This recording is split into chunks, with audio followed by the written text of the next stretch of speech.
Welcome to the Top 4 podcast. My name is Peter.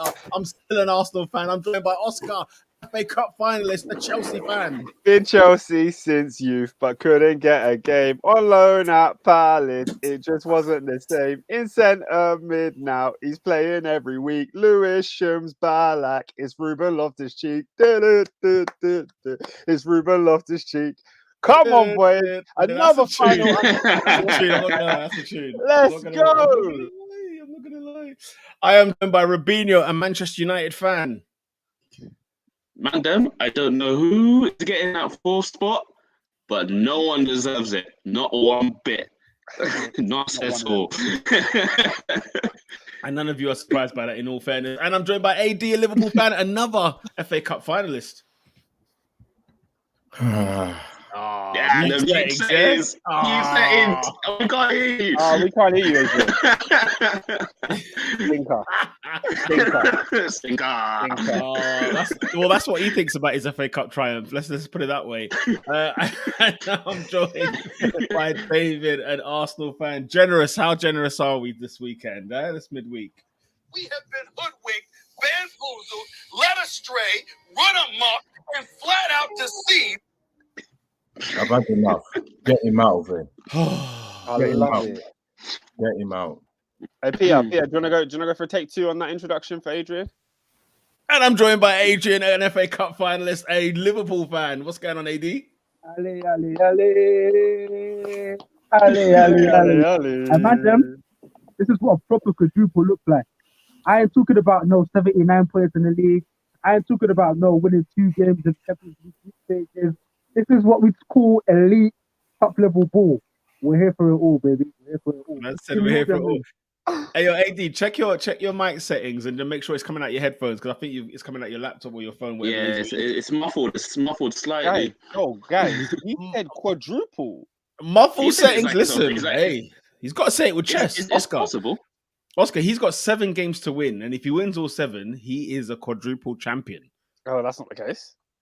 I thought if he wins all 7. I mean, City could win the league with them winning all the games. Yes, but let them win the games. It was in their hands before they went to the Etihad. It's not in their hands anymore. Let's say he could be. Big up the man. Shout out to Taha. Yeah, big up yourself. Listen, we got to start things off on a somber note. Unfortunately, Cristiano Ronaldo. The news has just broken that unfortunately him and his partner have lost their baby boy. I take it they were having twins because apparently the baby girl was born at the same time. So, and he kind of mentions in the statement that the strength of kind of having the baby girl is kind of giving us strength to at least get through this moment in time. But we just want to send love and prayers and everything we can to Cristiano Ronaldo and his family and everyone involved in this time. You know what I'm saying? But my guy, of course, what an unbelievable player. I think we should just briefly touch on this Manchester United game, only because we're kind of here on Ronaldo, unless you lot want to defer elsewhere. Just before we move on to the actual football of the thing, obviously we know Ronaldo had a fantastic game on Saturday. Yeah. And then after the game, obviously when you score a hat-trick, you receive the match ball. He takes the match ball, puts it underneath his shirt to do like the whole baby thing. And I was thinking, what a great weekend this would have been. His wife obviously giving birth to twins. And it would have been a huge, huge moment for their family. Unfortunately, it's bittersweet. There's new life that's come into the world, but at the same time, they've lost life. So, as always, man, thoughts and prayers go out to Ronaldo and the family, man. Yeah. Anybody else? Got any takes on that as well? Actually, before we move on. I didn't even know, man. Condolences. I just seen it on Sky Sports. So yeah, condolences and that still. Yeah. Yeah, and fans. Let's take this moment. Fans need to be what I'm saying, bro. Need to respect man. Them. You don't know what's going on. Well, obviously you're gonna have people sending their condolences, but just treat footballers with respect. Obviously, if they're performing bad, bill and that. But don't cross the line, man. You don't know what people be going through, man. You do kind of forget that they're human beings, isn't it? Like you go through life where sometimes. You can't fault them necessarily. Like, as in, I fault fans for sure, but as in, even I have to sort of step back and be like, you know what, we need to respect what players what they do for their football club, so on and so forth. Oscar, if you don't mind just removing that comment for just 2 seconds so that I can literally get through and just say, as it says on Sky News breaking, Manchester United player Cristiano Ronaldo has announced his baby son has passed away while his partner was giving birth to a baby girl, adding, "We are devastated at the loss and that only the birth of our baby girl gives us the strength to live this moment with hope and happiness." I mean, it's a tough one. It's definitely a tough one. And as we've said, thoughts and prayers and so on and the like go to Cristiano Ronaldo and his family. Of course. Any other comments on that before we move on? Because I think we can go to Wembley actually because of boss like Endo's comment. I think we can get to Man United later. How does that feel? Yeah. Just touching on that. Obviously, boss like Endo, he always said, "Oh, that's deep, man." But I know his wife, Georgina, she's recently had a Netflix series that was actually did quite well. So she's Is that his wife? Is it his wife? I think his partner still. I think they just working with girlfriend. Yeah. Oh, okay. I didn't know that. Christy is not ready yet, cuz. I didn't know that. But yeah, no. So obviously she's like embarking on her journey of coming into the limelight, having her own Netflix series where it's just focused on her. So like you're saying, Pete, people need to be respectful of celebrities and whatnot. But you know that's their whole family now, and even the young boy is social media. Like his son is all over social media, all of that. So just have a bit more respect, man. Any good? Is it any good? The Netflix documentary? Is it? I haven't watched it. I've heard harsh reviews, but I've never watched it. Hey, I might dive in. You know what I'm saying? Yeah, give the first episode of Butchers. Let us know. Give it a little pilot. I don't know what it's about. I don't know what it's about. So I think it's just her on a Kardashian thing. Just this is my life. This is what I get up to. Okay, is there some Christy in there though? Is there Christy in there? That's sure. Of course there would. Of course there would be. I haven't seen it, but I'm assuming there is. Because I have no interest in the partner. If Christy's there, then I'm involved. Then I want to. I hope it's better than Neymar's one, bro. Neymar's one was a bit. No, Neymar's documentary. I love Neymar's one. I love Neymar's one. See, look, on the podcast, everyone's been rooting about doing. I haven't seen it yet. It's on my watch list, but I haven't seen it yet. You're the first person, David, to tell me that you know what it's a bit smelly. Yeah, I'm surprised. Yeah, I'm surprised by that. I thought the Neymar documentary was great. Yeah, Hey, what Taha, is that facts? Or is that banner? Because if his son's doing, it's a fact. Aye, wicked. Yeah, he's been doing so in the youth games. If you see the videos, this man has been tearing up that youth league system all over England. It's not funny. Who's he playing for? He's Stupid question. United. Oh, he's playing for Man United. Yeah, I had no idea. These lot get their kids in the academy. Yeah, they get their kids in the academy on some cheap one. You know. You don't know if they're good. They're just in there. Even Thiago Silva's sons are both in the Chelsea academy. I'm like, are they ballers? Or are they just Thiago Silva's sons? Obviously, they're just the sons, isn't it? But obviously, you know when they say agree in personal terms. This is the bits we don't see. I said Enzo Zidane has to get in this side, yeah. Otherwise, I'm not coming. You know the ones like you got all those. Bro, personal terms are legit as they sound. Like they are ridiculous to the T. According to Taha, his close control and finishing exactly like Ronaldo. Well, you know, he's got he's been like you see the videos. He's just been all those 9-year-olds, those 10-year-olds. Getting twisted up. Well, it's not. I tell you what, guys. Right, we will get back to the Ronaldo family very, very soon. I'm sure, but we have to kick things off with Wembley, of course, as Boss Like Endo has mentioned, because of course Liverpool and Chelsea will be meeting in the final 14th of May. I read so before the season ends.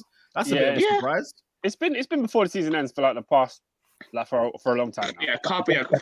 It's like our final wasn't.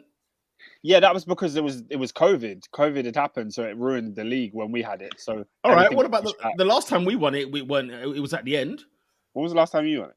As in, like 17 and 20. They were both at the end of the season. So I'm surprised by that.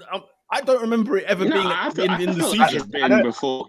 I don't think 20 counts because of the COVID year. But last year we played Leicester, and then we played them in the league 3 days later. Really? Yeah. Shocking scenes. And even the last we had an FA Cup final against Liverpool in 2012, and that was during the season as well. I mean, all of our finals have been at the end of the season. Are you sure? Even the Hull and the Aston Villa, all of them were done it was the last kick of the season for us. Sure. 1000%. One quick question, Pete. Hey, what happened to the 3 o'clock rule, blood? What do you want me to say? Yeah. For which game? For which game? Bro, the FA Cup final, bruv. What do you mean? What time's the FA Cup final? So the semi-final. I mean semi-final, bro. So basically, was like 3:30. Saturday, Liverpool versus Manchester City was on at 3:30, and the game was broadcast TV. live on the BBC. So was it 3:30? Yeah, 3:30 live. I was probably thinking this was going to be a 5:30 p.m. I turned on my TV at 3 p.m. and I saw the whole game. That's funny because obviously I looked at the Premier League fixtures and there was no 5:30, so I thought that's for Liverpool and them man there. So did I. Whilst we're talking, I'm going to Google it and see if there's any new information as to why that was. But you guys carry on. Yeah, I mean, look, David, I have no words. Bro. Why is that 3:30? Maybe that was part of the agreement to get Liverpool and City fans down there because remember there was a lot of backlash regarding being able to travel. And I guess if it was a 5:30, it would have been a bit audacious because how do Liverpool or City get back to their to their respective cities after 7-8 o'clock when there's no trains? I'm guessing that's what probably happened, but that's just me speaking off the top of my head. So I don't know. That's a mazine. I was watching us lot get packed in, getting that pump action. Hey, what? So the FA Cup was on TV at 3:30. Can I read an article that I found that explains it? How about you share it, Oscar? Can you? I can't share my screen. No. Oh, for goodness' sake! Send it over. I can share it. It says, I'll send it to you, but I'm going to read it. No. It's okay. No. I'm bannering. You're doing it right now. It's live. Cool. This is live TV, cool. People. Yeah. So it said the game started at 3:30 and was allowed to be shown on TV, and that's all thanks to the rule buried within the blackout regulations. The 3 p.m. ban only comes into force when 50% or more of the top 2 domestic leagues are being played at that time. A key life lesson here: always read the small print.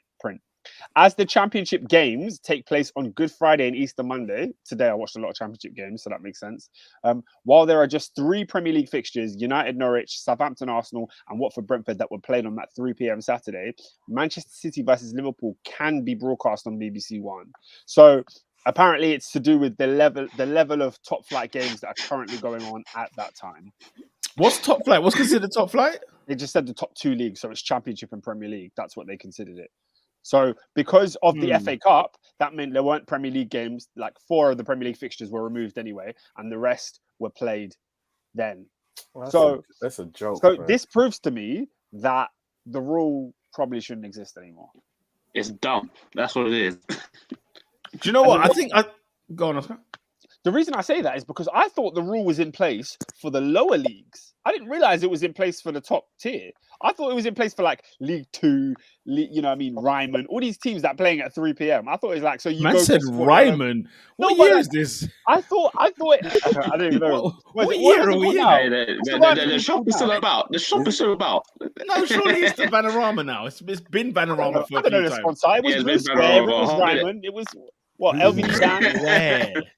I don't know what it's called, but my point is, I always thought it was for the bottom division teams, League 2, League 3, beyond, because they want people to go to their games, and no one goes if Man United are playing on TV.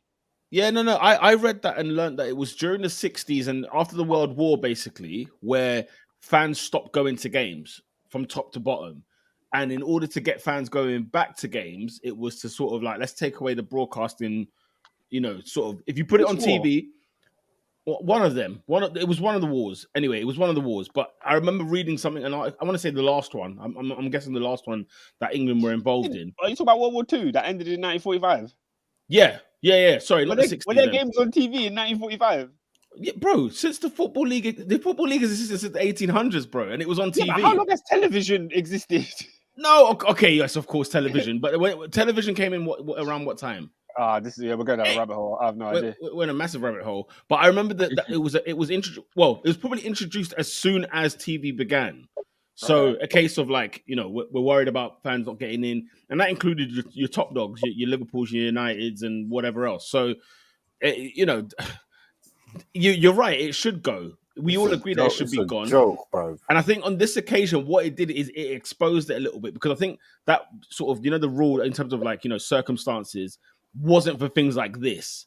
I have a feeling this rule was kind of implemented for something else. I don't think they foresaw this happening. But now that they could use this rule, it's like, well, hang on, we might as well. You know what I'm saying? Might as well, Craig. We might as well jump on this and then see what. But it makes it a laughing stock. It doesn't make it a farce, as we've always believed. But let's talk about the game, guys. Okay, we're 15 minutes in. We ain't kicked the ball yet, lads. Okay. We'll kick off with Liverpool Man City. I cannot believe what I saw in terms of the highlights and the first half of rampage that Liverpool spun on Manchester City. Adrian, how shocked were you with Manchester City's lineup, and how impressed were you with Liverpool's, opening 45? I think with regards to City's lineup, now it's the business end of the season, isn't it? So they had a grueling slobber knocker, literally, against Atletico Madrid in the week. They've then got a big game sort of midweek in the Premier League. So, yeah. So you sort of understand why there were some changes from Pep. But for me, I don't think you should ever tinker with your spine. Like, as much as you can have, the sides, if you will, if you want to switch it up, but, the fact that Edison wasn't playing, for me, was silly. And ultimately, we saw that Zach Steffen on the goal. Bro, I've just seen the goal, bruv. It's an absolute stinker. Oh my God. Can I just say personally, yeah? Zach Steffen needs all of the awards this evening, yeah? All of them. Yeah, he can get all of them. All of them. But I personally don't blame Pep for playing your second goalkeeper in a cup game. Like, why? Because when is your goalkeeper gonna play? Like, when is he gonna play if he doesn't play a cup game? Like, I don't give a damn. It's a FA Cup semi-final. I don't care about your morale. I don't care about your minutes. I don't care about your confidence. We're 2 games away from winning a cup. That's even when Jurgen Klopp played Kelleher, for me that was a bad decision that we got away with. Like, I think when you get to a certain stage of a competition, morale and sentiment goes out the window. In my opinion, it's all about winning. In football, this is not a case. It's not Christianity. Do you know what I'm saying? This is not a place where we have to think about the love of everybody else. It's not the Make-A-Wish Foundation. It's not the Make-A-Wish Foundation. I don't understand. Oscar, you're playing Manchester. Was it Liverpool? Sorry, you're playing Liverpool. It's not even like, you know what? If you're playing Palace, you could actually be forgiven for playing Stefan, but still have questions. Adrian, I thank God you said that, Adrian, in terms of playing Kelleher like they did in that League Cup final against Chelsea, right? Because you still think it's the bad decision that you got away with. And I'm glad he said that, because it's a case of, like, just because they won doesn't mean it was the correct decision, if that makes sense. Oscar, the semi-final against Liverpool, your rivals right now. Here's how I see it, yeah? Finals, you play your best team. Semi-final, if you've had the cup goalkeeper playing all this way, let him play Let him play at Wembley. Let him get his Wembley day. Oscar, there is but I tell you what, Oscar, there's a reason why you don't play him at Norwich away in the Premier League. There is a reason. Yeah. There's a reason. So this idea for sentiment, I don't play Stefan at Norwich away, the team that is bottom of the league or whoever it is, away from home or even at home. I don't play Stefan, right? At this time of the season, no. So therefore, I'm going to play my number one goalkeeper. Now, would you say he's the reason why they lost the game? That's up for debate. That's yes, he is. 100% he is. But let me read some comments, and then obviously we can get back into our opinions. Baraka says, Zach Steffen had a howler, sadly. US reputation got damaged. Yep, we all know about them American goalkeepers, right? You can't trust them. You can't trust them. Ever since Big Brad has gone downhill. Even then, Big Brad, freedom. Freedom was solid, Brad. Freedom was solid, bro. He did a stint. He did a stint. Goalkeeper, I like David. He did a stint. He had a good stint. He got a stint. Howard, on the other hand, Uncle Tim. Casey Keller, Casey Keller. I love it. He was a sales NASCAR driver. He didn't give a damn about the beautiful game. I'm just going to play soccer. C1 said, "Fam, this isn't a church service where we forgive sins. Play the best team." Boss Like Endo also says, "Man said morale is in his FIFA career mode." Play your strongest team in the semi-final on Easter weekend, people, huh?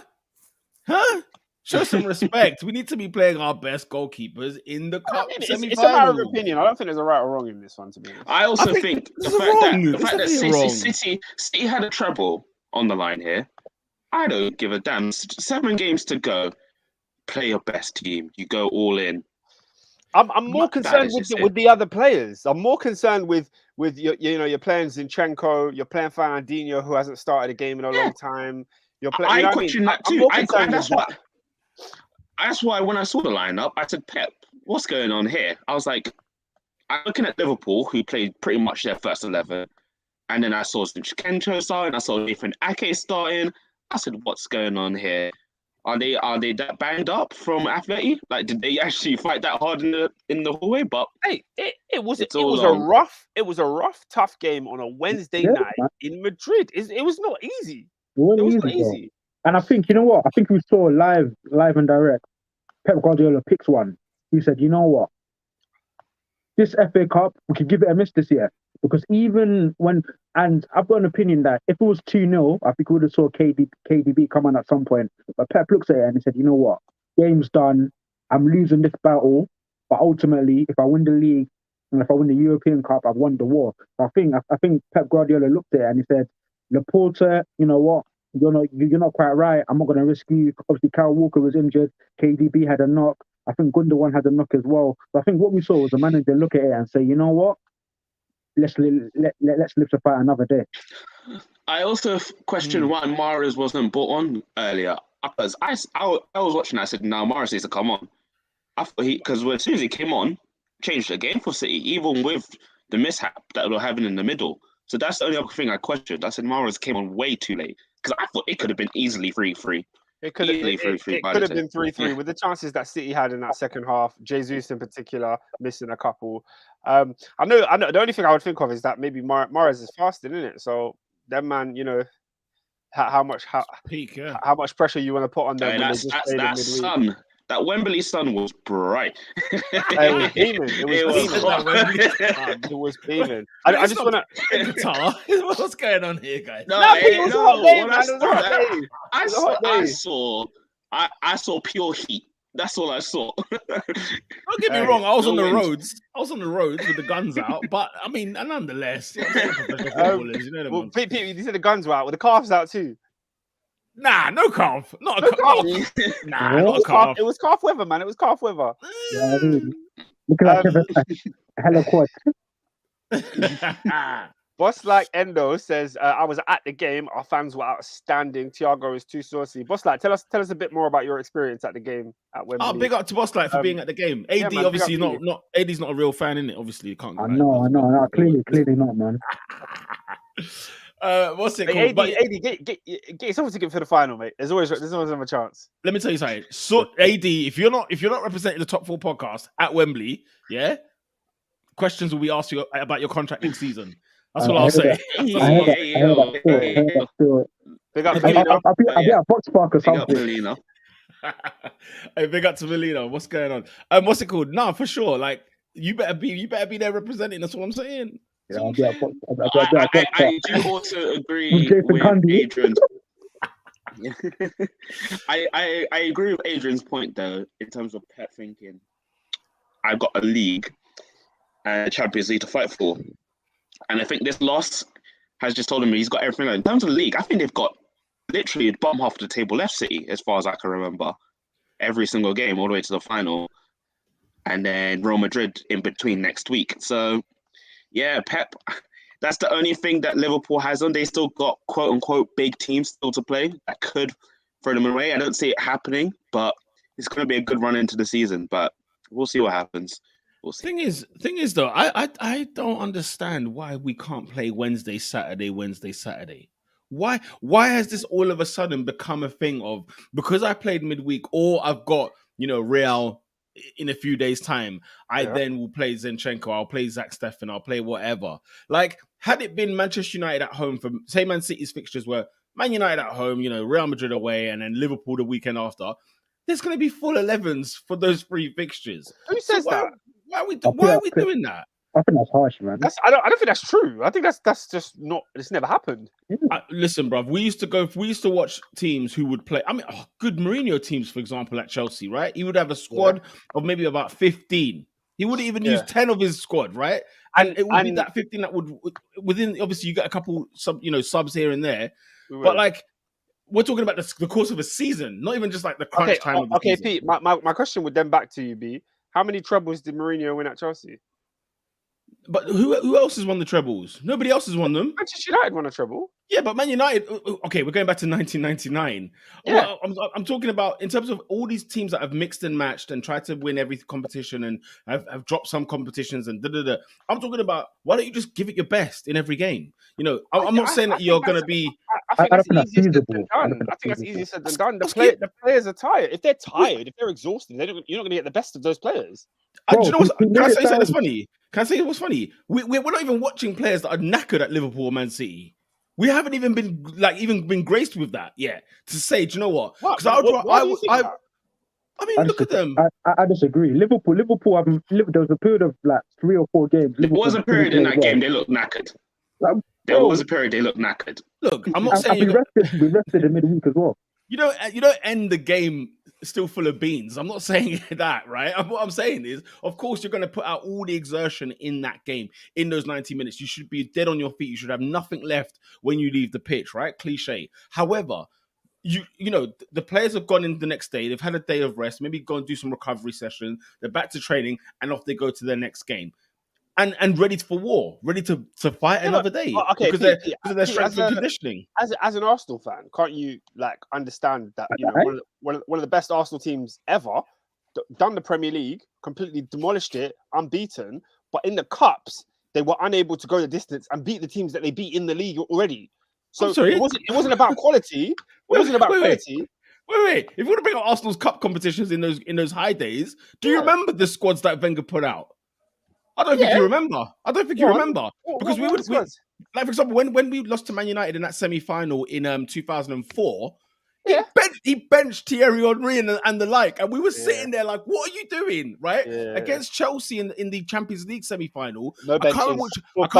First 11. Don't lie to me. No, it wasn't. Go First watch 11. Don't lie to me. Bro, it weren't. Like, it was Champions League. Don't get it twisted. Don't make me pull up that squad, Pete. I think the leg at Stamford Bridge is where it really cost us. It's where it really, really cost us that year. And then obviously, I mean, it weren't Oscar. We were Arsenal, blood. It was Arsenal of 04 versus Chelsea of 04. It was not a match. There was no matching that side. We should have put you lot to bed that year.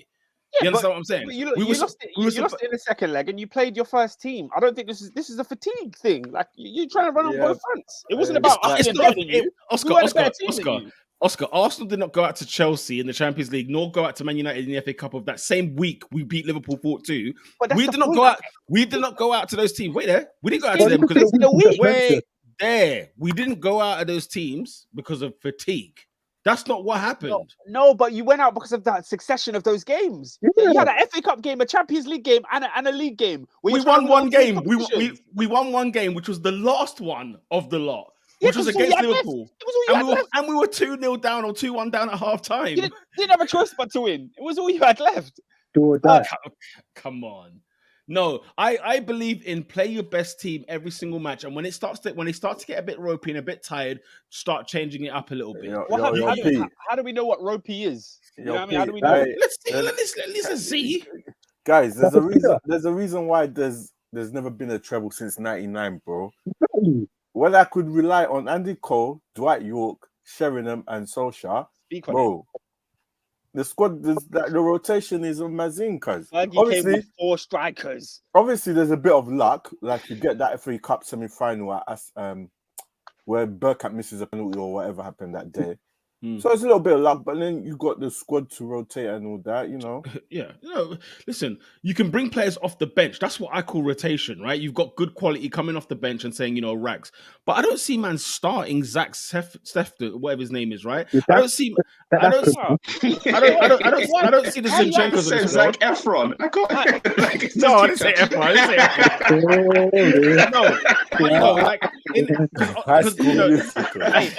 To be fair, Zach Efron have done a worse job than Zach Steffen? I don't know. Probably not. I don't know. Because we would clear these lines for starters. But okay, but like that, for example, right? It's the fact we're talking about a goalkeeper and the left back, right? The left back and the goalkeeper are not knackered. That's why they didn't play. They didn't play because the manager thought, I'm going to let my man chill till next week. Yeah, You have to that's think not about the good morale of enough. the squad. You have to think about the morale of the squad, man. These are the guys in your team that keep everybody happy, keep everybody ticking. You know what I mean? But Oscar, Ask I Scott wonder, Carson about morale because he's glad to be paying a paycheck from Manchester City about morale. Scott Carson, did you see the tunnel? yeah, he was ready to scrap it But in he Madrid. loves his club.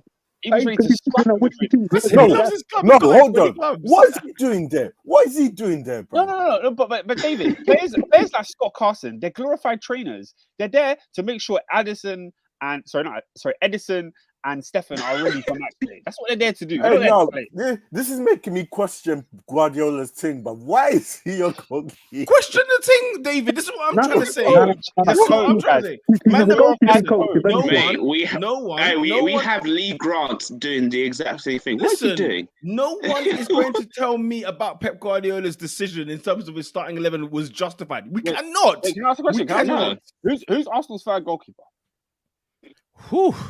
Arthur Akwanko. Yeah, man, I'll take Scott Carson any day of the week. I don't know why you guys are criticizing Scott Carson. Give me an old, washed-up veteran to be my third. Oscar, he's a bloody model. He's a bloody bench lifter now. We're not saying who should be in the squad. Scott Carson, and I know he played in the Champions League group stage in a game where they were already through and they were top of that league, right? In other words, that's a friendly. So that's the only time I should be seeing such player, such caliber in your starting 11. It's when it's testimonials and friendlies. Look, Cole, big up Cole. He's giving us a great point. He says, imagine Thiago or Keita trying to play 3 times 90 minutes a week. Guys, the legs are breaking. Why are we doing this, though? Oh.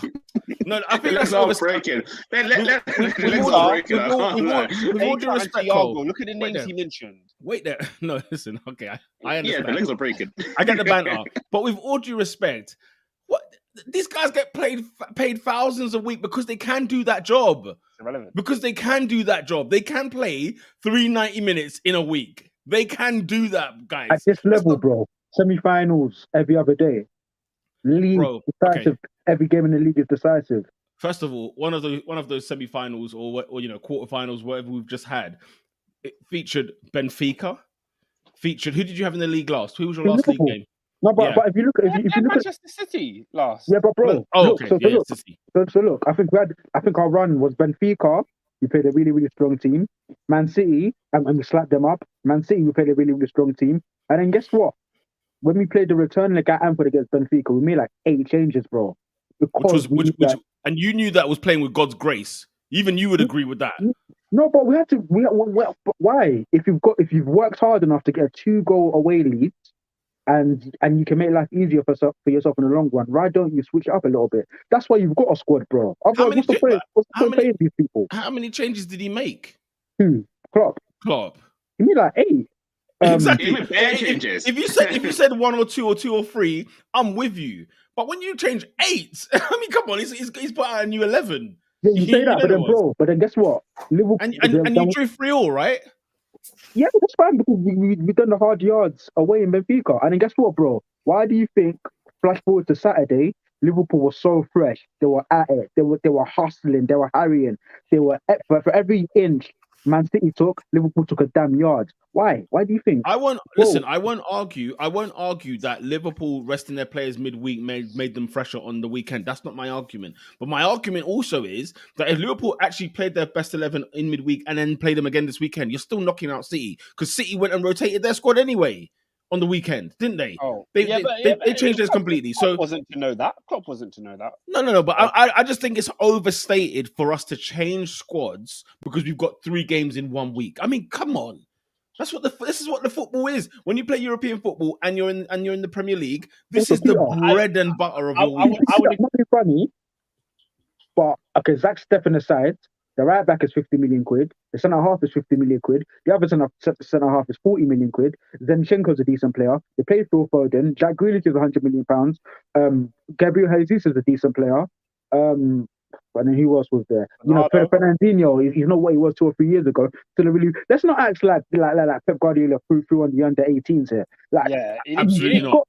He didn't he's give us got a enough, fantastic man. He squad did- at his disposal. No, I'm not gonna say he threw on kids. I'm not going there. But what I'm saying is, there's a reason why them man don't play at Norwich away in the league. That's what I'm saying. There's a reason why he doesn't play them week in, week out. It's obviously a weakened squad, and we all agree they play the weakened side, even without the goalkeeper.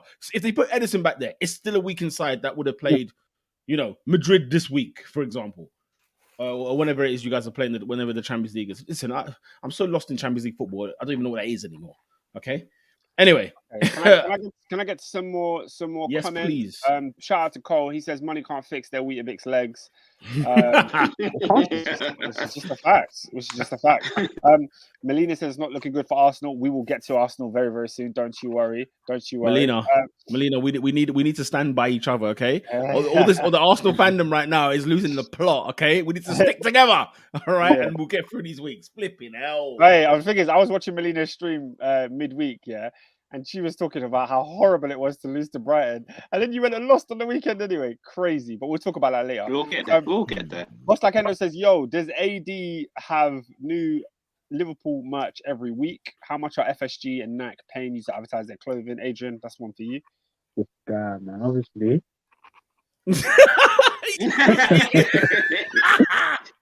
That is a typical South London Obviously. answer. I swear down. No, do you know what's funny? I haven't actually bought Liverpool merch this season. Well, okay, after August, I haven't actually bought merch this season because everything's been meaty this year, When man. everything Like, came out. the whole When kit is everything meaty. came out. The away kit is meaty. Huh? You're not buying a tablecloth kit, you know? Nah, man. What? The Ronald McDonald thing? You have an absolute lot. Yeah. I look up at the season, man. It's a season. Listen, Liverpool, Nike, AXA, whoever is watching this stream, please sponsor this channel because we are showing you that we will wear whatever it takes. Okay? Well, No, when my listen, team's winning, I put all on the line, man. it's not even that. When you're with Nike, bro, they look after you, man. I'm not gonna lie. I mean, I don't know, man. Nike's slightly overrated with it, man. I mean, Oscar, since you've been with Adidas, for example, and you've had Umbros back in the day, who is the best kit manufacturer, would you say? Kits, in terms of the actual kits. Oh, like no, like merch, as in like merch. It's Nike, innit? The Nike tick is just better, Exactly. yeah. But when it comes to kits, I think Adidas served us better. Yeah, I than think Nike Adidas is the number one when it comes to football kits. I can't lie. I'm not gonna lie. I think Nike has served Chelsea better than Adidas did for them. To be fair, The only personally. thing you might be Adidas right. Yeah. Is that Personally, the only thing with Adidas is that I feel like they pick and choose their teams that they really want to like serve them nice, and then the other teams they don't. That's all But the big kits that they fans. do serve nicely, yeah, they've got the kits they do is top. they've got And they tiers, wanna haven't do they? it. They've Yeah, got tiers with these manufacturers. Like Adidas have a tier 1 system. Where obviously, they get one team in each league in the like top 5 leagues. Because you see Bayern, they look after Bayern nice, right? They give nice. Madrid the best, right? They give Madrid the best. But then also, like, funny thing is in England, they've actually allowed 2, which is Man United and Arsenal, where they've allowed them to actually look after us nice. Because they're not looking after Leicester. You know what I'm saying? The way they're looking after Arsenal, Man United. You feel me? And you know, Leicester's a bit. Nah, like, but they've bumped us a couple. They've done Arsenal nicer than United. Yeah. Listen, bro, but Arsenal, you know what I'm saying? Like, you get me? Arsenal's kits are really nice. The best Arsenal, thing Arsenal, I think Arsenal is the only club. Yeah, that, I was like, saying they've done Arsenal kit- much nicer Arsenal's than the us. only club that their kit has to be nice because you guys are like Drip FC. It's like you No, and we're PSG. Drip FC. You and PSG have to have nice kids because if you don't have nice kids, what else do you have? Allow us, man. What's that? What's that? What's that? Everyone says, Blow. That's a backhanded compliment if I've ever seen one. It was, bro, I felt Hell no. it still hurts, Adrian. It still hurts. Boss Akendo is just straight up lying on the internet. He said even Puma's Boss better Like. than that. Puma, No, I swear Puma they're the have a couple one of that nice did the kits, though. pajama tops. Puma have never Yeah, had the a good pajama kit. tops. Puma need to go to the back of the line. Do you know why? Because even they're on the level of like Castore, what they're doing for Wolves and come on. Newcastle and them, man. Puma? Puma? Castore. Who's the one that sponsors like Dortmund and City, and then they do the same third kits? Yeah, that's what Puma's on. Bro, That's ridiculous. guys, I brought them on Not That Guy. Bro. I brought that third alteration kit for all of those clubs because they just said their name on there, no badge. No, Puma, do one. Yeah, that's disgraceful. That's disgraceful. Yeah. Shout out to Baraka. He just mentioned it before we even said it. Puma's third kits are horrible. What do you mean? It's my kit says Dortmund on it. Huh? What do you mean? What do you mean? My kit says Dortmund on it? Well, look like one of those markets in Liverpool Street. Cole is literally. saying, don't Arsenal release a new top every month? Yeah, we got the London Underground special a couple of weeks ago. We got the anti-knife crime shirt.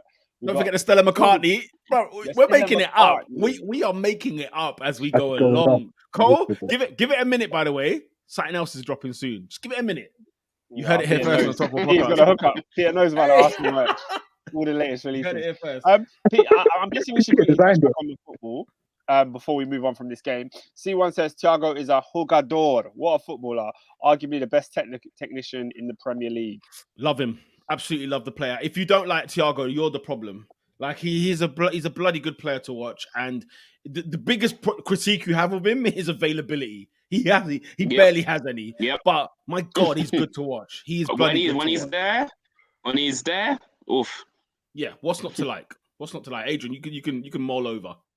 Bro, first of all, I want to make a general comment on the midfield. But bro, lads, literally, Thiago picks a ball out from the sky with his chest, fends off. I don't know. I think it's Bernardo Silva. Then he has the audacity to give Mo Salah outside of the boot from like 40 yards, and it went through his boot. Yeah. What did Salah do with it? Huh? He won a corner, I think. I think it was excellent defending. Salah was selfish. Don't say he won a corner. Wasn't it a horrible miss? It was selfish that game. We should have passed it nicely. I love that PR spin was lovely. He won. It's crazy. They're saying that Konate has the same amount of open play goals as Salah in 2022. That's crazy. Guys, that's what they're saying. Let's not drag Salah any near mud. We can't.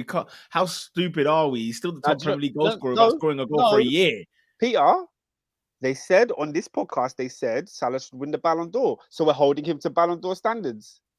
So score more goals than Konate. That's what a bit like how you thought J5 should. No, I never said. When he wins his quadruple, then we'll talk about it then. How about that? Mr. Come back to me in June. Come back to me. I will. You know I will. Big up boss like Endo, man. Of course, bruv. Nasri and Cesc, man. You know what time it is. You get me the 09, the 2010, when Almunia was our number one goalkeeper. That's the only thing that makes me angry when I see this kit and I think of those years. We're moving on. Abdi says, remember when Endo called Thiago the Spanish Xhaka? Wow. Bro, if there's ever a wild take, I mean, my God. Some of the fires I had to put out for the Thiago guy. People asking me why he doesn't get into the Spain team.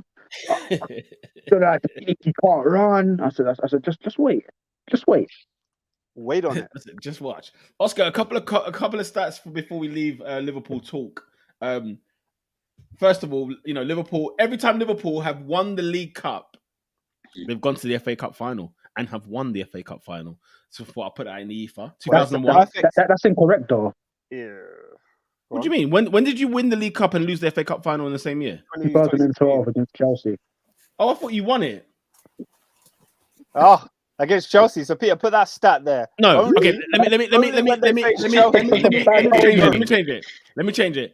They have always reached the FA Cup final when they've won the League Cup final. I don't know. We can add on. They've always won. They've always won the FA Cup final unless they meet Chelsea in the final. Damn, is that true? Clearly, that's what I'm hearing from you guys.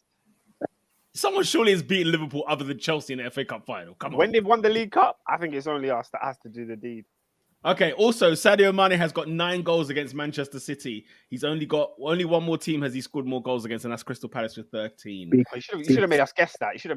But what a player. What a player. 9 goals against Man City. That's outrageous. What a player Mane is. And I point on Mane, like, ever since he started fasting, it's looking like 2018 again. Like he's no, I'm being real. Like it's like he's refocused, he's cleansed, he's ready to go. Like I remember it was literally opening 3 minutes. There's a duel between him and Fernandinho. He throws Fernandinho to the ground and he emerges with the ball.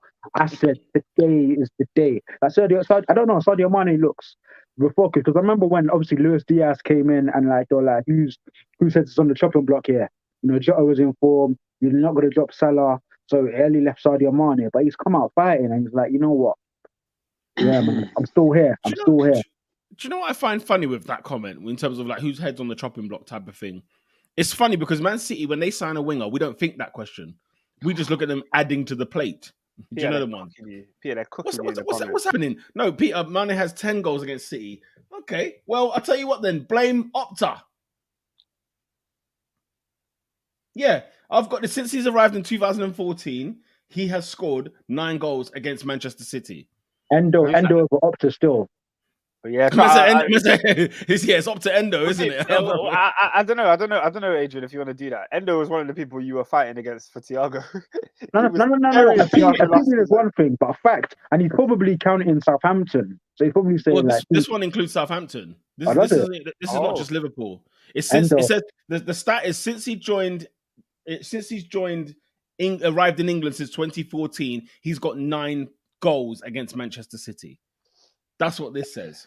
So I'll be intrigued to know if you could show me the 10, boss. Like that would be superb because we're all about getting it right on these. C1 says Peter's sources are moving like CFG Joska. Crazy the reliability is in the mud. Who's that? That's insane. I haven't C1. No. Who's CFC Joska? Who's that? Me. That's a. Why are you Joska? Why are you CFC Joska? I don't know where this came from. It's a joke. That's what the streets are saying. Don't have it. First of all, yeah, I've never had a wrong stat. Never happened. What's happening here? So, yeah. No, he's saying your sources though. The sources are peak still. What sources? I don't ever claim to have sources. I'm not Peter. I don't know. What do you mean? You're not Peter. You just told us that there's a new Arsenal merch link dropping tomorrow or something like that. But yeah, Pete, they're saying the Ramadan Mane is crazy, dangerous player. Says Abdi. Tenson says Mane was much leaner and fitter in 2019. He's put on a few pounds since. Muscle. I was gonna say there's no body fat percentage. Surely not. He looks lean, bro. He looks lean. Let's talk about the other semi-final. Of course, Liverpool will be facing Chelsea because Chelsea beat Crystal Palace 2-0 at Wembley as well. Oscar was there. Even though he looked upset in one of his pictures, he had a picture of a few people. Chelsea fans out there. I think he's had a mean mug. I thought, I know you're in Northwest, but I know exactly what happened. Yeah, the camera's taking a picture. He's took 2 pictures. I'm smiling hard in 2. So I said, let me give him one where I'm not smiling, just pose. Turns out I looked miserable in the photo. I thought he was Frisco. I was like, what's going on here? Hey, I might be. I thought his man in Meridian Walk. What's going on here? Anyway, the first half, I don't know what was going on. Just bare cagey football. Robin, I've been to a lot of football games this year. That has to be hands down the worst 45 minutes of football I've ever seen. It was so dead. It was the worst 45 minutes this season. You've never seen 2 teams that don't want to score more than that 45 minutes. Oh, it was shocking football. Shocking scenes indeed. But Oscar, you're in the final. How do you feel? Peter, I can't remember who said it yet. When it comes to semi-finals, it doesn't matter how you play, doesn't matter who plays, doesn't matter who scores. All that matters is that you win. You get there and you advance to the final. And that's exactly what happened with Chelsea. We didn't play great. We played okay in the second half. A couple chances created. We moved things about. But the main thing is that we're in the final. Thomas Tuchel has managed to masterclass his way to another final as Chelsea manager. I think he's only missed one. Yeah, I think he's only missed one. So that's this week as well. This week we lost to Real Madrid, obviously, in a heartbreaking defeat. I'd rather talk about the Real Madrid game than the Wembley game because that game was insane. But obviously, he lost in the quarterfinals to Real Madrid. That's the first time as Chelsea manager he didn't make the final of a competition. How crazy is that stat? That is mad. Honestly, Thomas Tuchel, you know what I'm saying? I've been a big fan of, as you know, and I genuinely think, he is a manager that, considering everything that's going on with Chelsea Football Club, and even just considering like his managerial career has never been smooth sailing. It's always been something going on, some drama, some havoc, something of the ilk.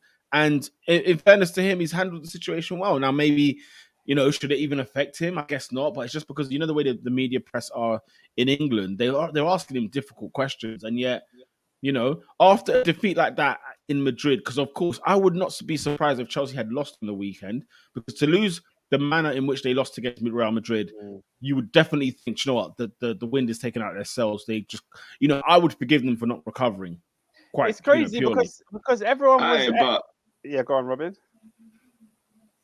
I was gonna say, no, the way that Chelsea even came back, because I had zero hope for them in the second leg, but they came back fantastically. The fact that even one of the goals, yes, we can argue all day about the handball, and I know we probably should talk about the handball, but the fact that they even were able to score 4 goals in that time, Madrid looked all over the place and literally took an individual brilliance of a masterclass assist from Luka Modric to actually switch them on.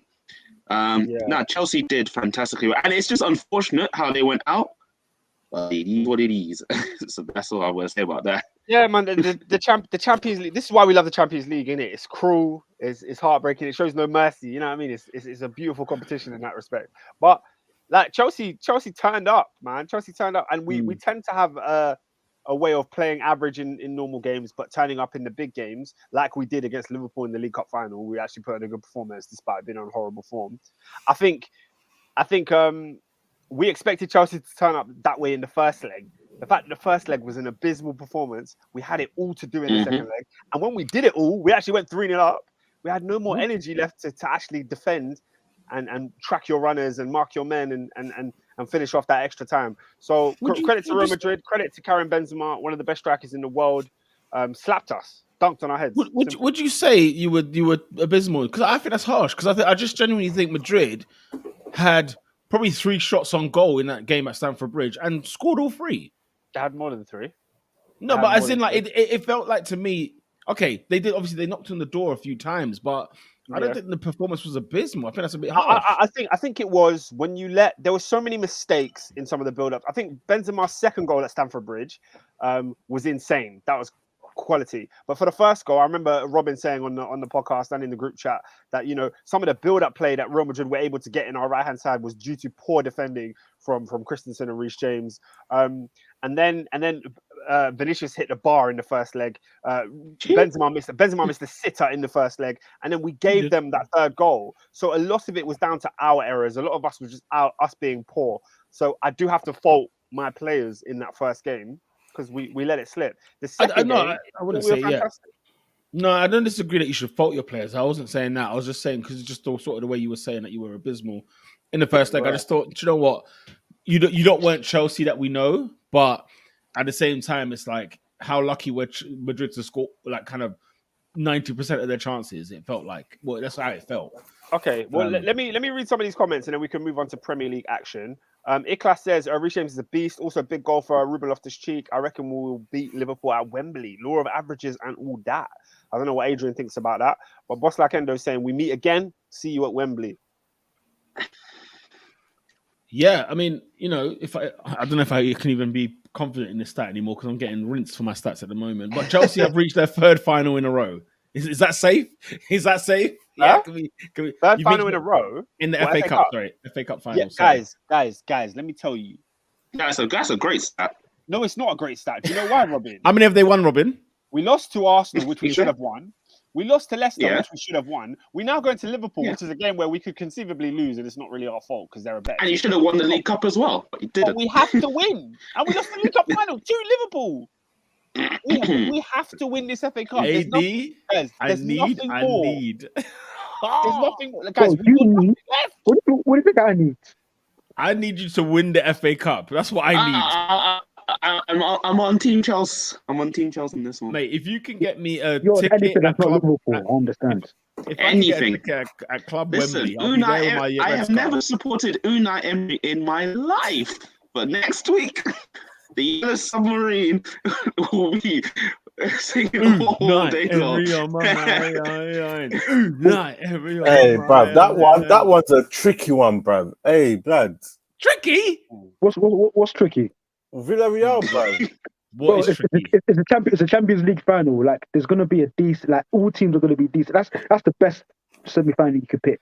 And if you don't, it's a bottle job. That's a fact. I'm not here for any of this narrative. Like, it's a huge bottle job. Hey, let's put them in the final. If Unai Emery makes the final, It's You L. underestimate. You underestimate It's Emery. not innit? Anderlecht we're playing. You underestimate Emery, bro. Alright, cool, bro. Yeah. No, it's not underestimating. No, It's but Liverpool are that damn good. this is the thing that you lot are not getting. Liverpool will beat Villarreal comfortably. Guys, They will. No, listen, we expected Bayern to give them the punish, but what happened? What happened? Nah, Oscar, we Yeah, did. we expected That's 6-1. not. I'm not talking about what we expected. I'm not talking about what we expected, guys.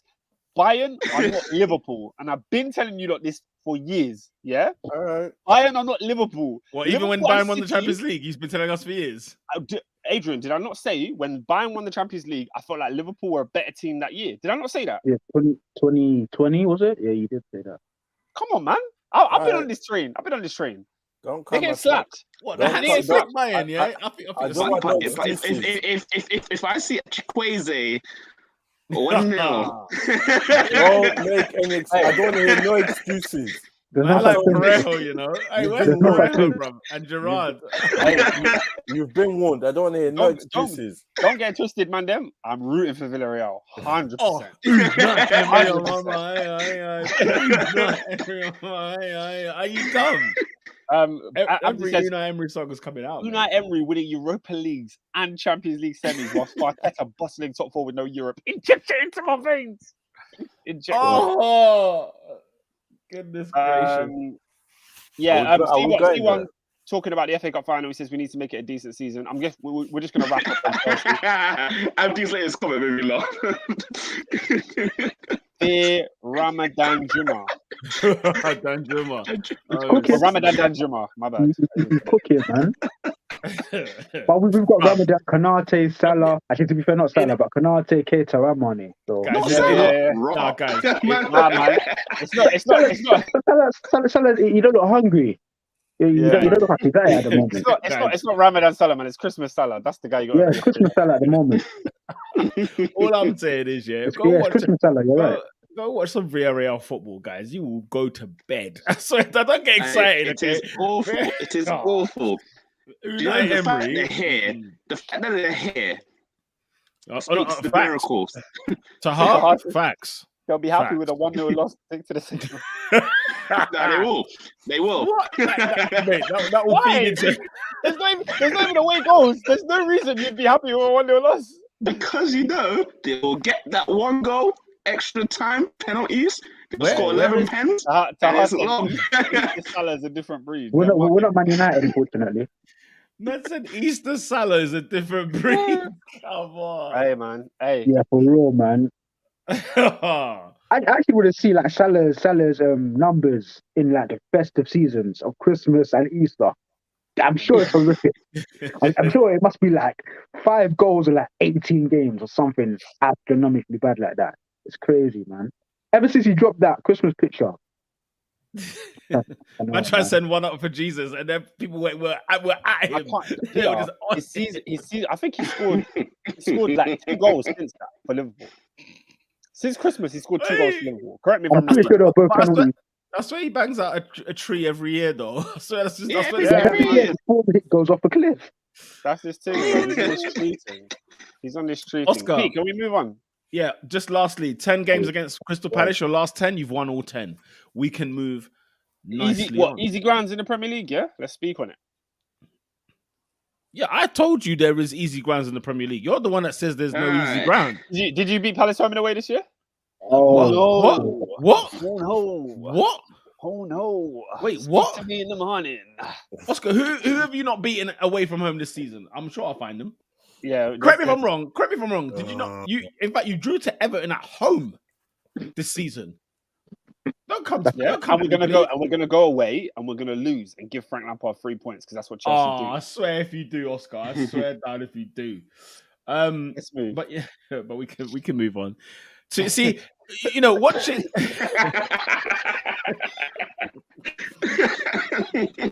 You're confused, brother.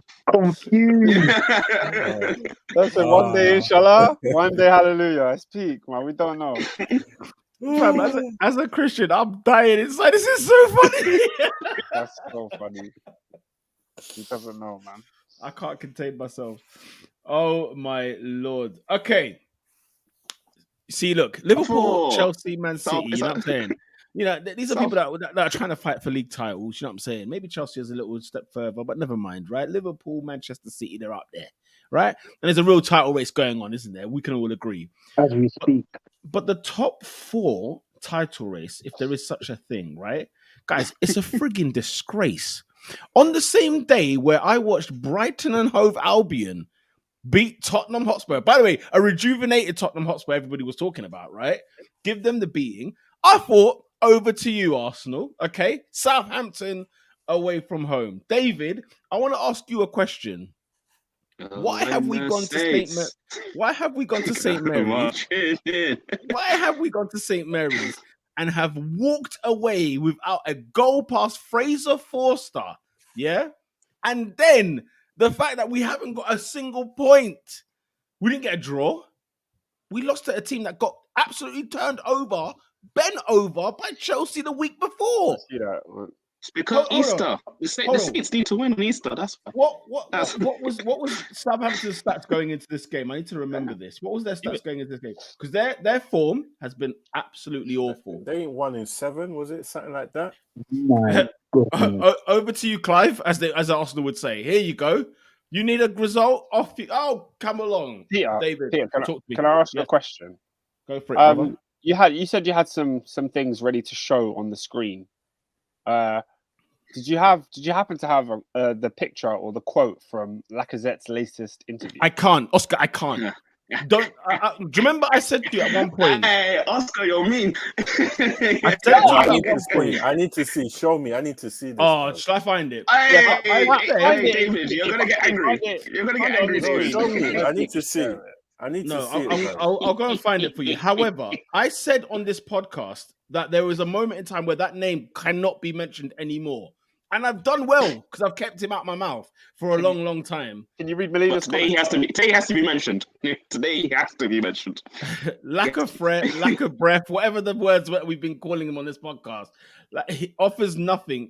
He is as deflated as the balloons he's on. Spot on, Melina. Spot on, Miss Melina. Should I call you more correctly? David, let me find the quote because I can't. I am astonished. What he said. I am astonished. I need to, Oscar, you carry on while I try and find this tweet and we'll keep moving. He's having a frigging bubble. He's having a bubble, David. He's having a bubble. All right, find the quote, bro. I can hear the anger, bro. Hey. Man, I say Lakabunda, the BLM Chris Wood. Listen, here's Southampton's form before this game, yeah? They lost at home to Newcastle. They lost at home to Watford. They get piped in the FA Cup quarterfinal by Man City 4-1. Drew Leeds, and then they get pammed by Chelsea 6-0. And then Fraser Forster decides to turn to Gordon Banks and that. He made great Ben saves. White, Great saves the weekend. Ben White decides that I'm injured out off the pitch, and then decides, I want to come back on. Plays on thing on side and he scores. I don't know. Saka hasn't got his shooting boots on. No one's got their shooting boots on. Peter, I'm done with. I'm off this roller coaster ride you were telling me about at the beginning of the season. I'm done. This guy needs to go. And he's already annoyed me today. I already seen a clip of him. Lacazette's out for personal reasons. We're keeping it. I'm done. Yeah. Why are you off? You know, why are you off? I'm done. I've had enough. I've had enough of Arteta. I'm done. Right. Let me see if I can get this. You're going to understand the personal reasons just now, David. Yeah. You want to talk about some personal reasons? Shout out to Fabrizio Romano, right? I'm going to save this because I think it's a credible source, isn't it? I think I can share this. Let me just post that up. But the defeat against is, classic, isn't it? It's just a classic case of, you know what, Arsenal, here you are. You want to give another team, a team that's at the beach. We spoke about teams at the beach. Guys, this team is rotting in the sand, okay? Because there's no way that they've gone how many weeks without a goal, no matter how many weeks without a win. And then all of a sudden, you want to tell me that we cannot get a goal against them? We can't score against them? I want you to explain this to me, David. Have a look at these quotes. Have a look at these quotes. Huh? First of all, I need to ask. First of all, why are you talking to Canal Plus? Why? Huh? Why? He's French. So like that. I don't give a damn. It could be from Zimbabwe. I don't see no footage about Zimbabwe's newspaper. I don't give a damn where he's from. Okay, if you're English, I don't want to see you at the Sun. Okay, Listen. I'm in discussion. This is talking about his contract at the end of the season. There's more, David. There's more. With a lot of clubs, I'm open. He says, "Yeah, I want to play European football."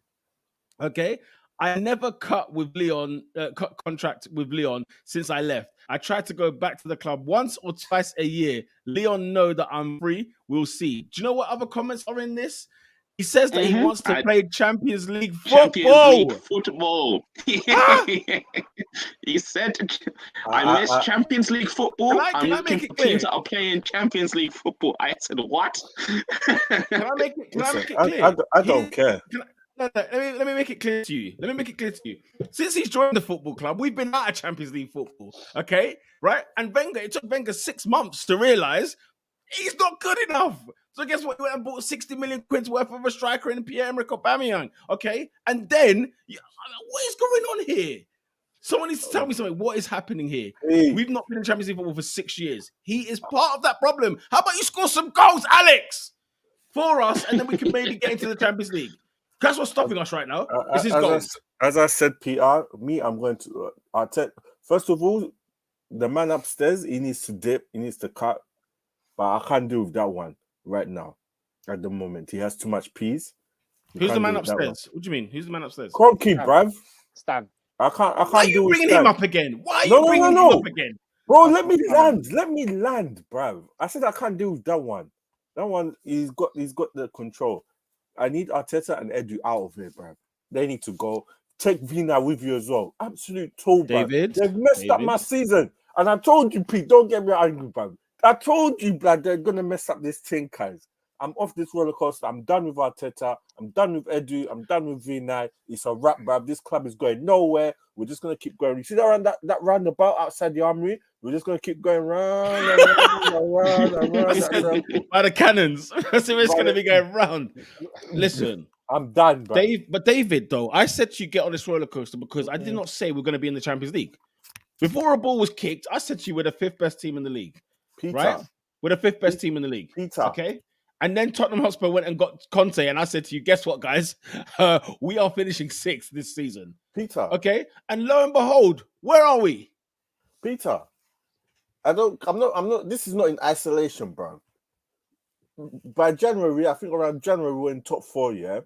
The mistakes this guy has done.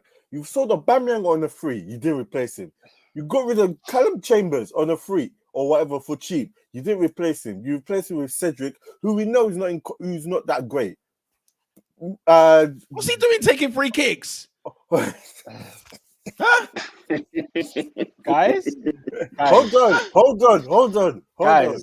Partey, everybody and their dog knew African Cup of Nations was happening in January, but you still went and got rid of Ainsley, Melton, and Nalja. You sent him to Roma, and he's Bodo Glimt. Bodo Glimt. I saw him playing against Bodo Glimt in midweek. What is Maitland doing there? They just played Napoli. He was on the bench. Didn't even start. And he's just warming the bench. They lost as well, didn't they? 1-0, wasn't it? No, they drew 1-1. No, they drew 1-1. Last minute equaliser. Who got the assist, Peter?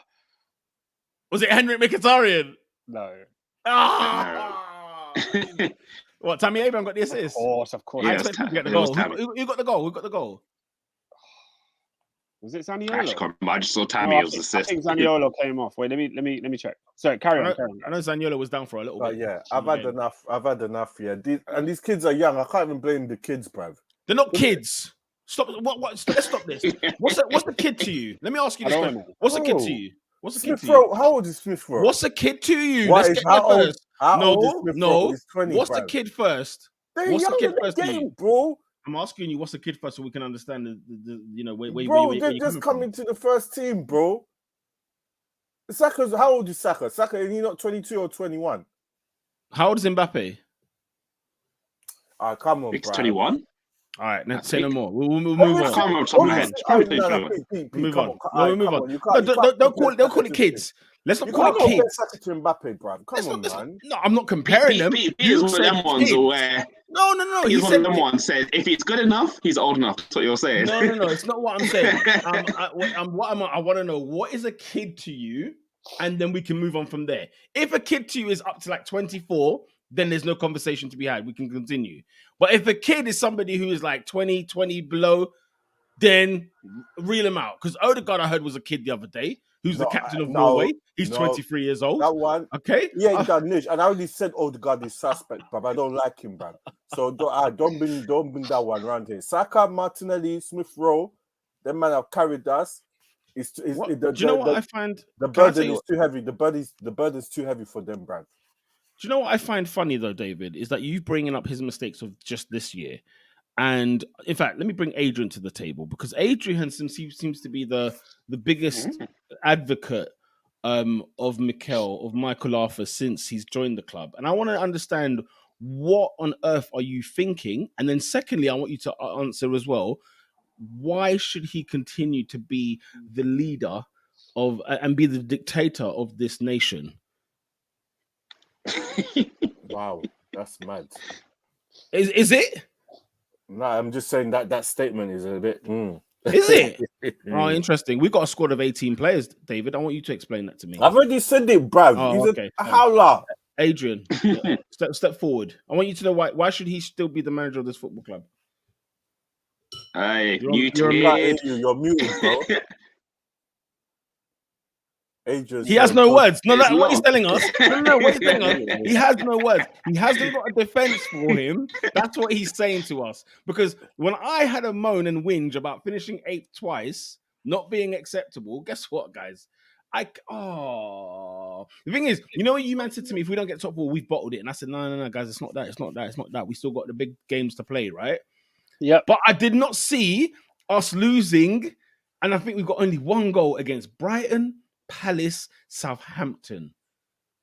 And the maddest thing is, out of all of this, it's still in our hands, isn't it? I don't know how, but it's still in our hands. I think Spurs bottled it, didn't they, on the weekend?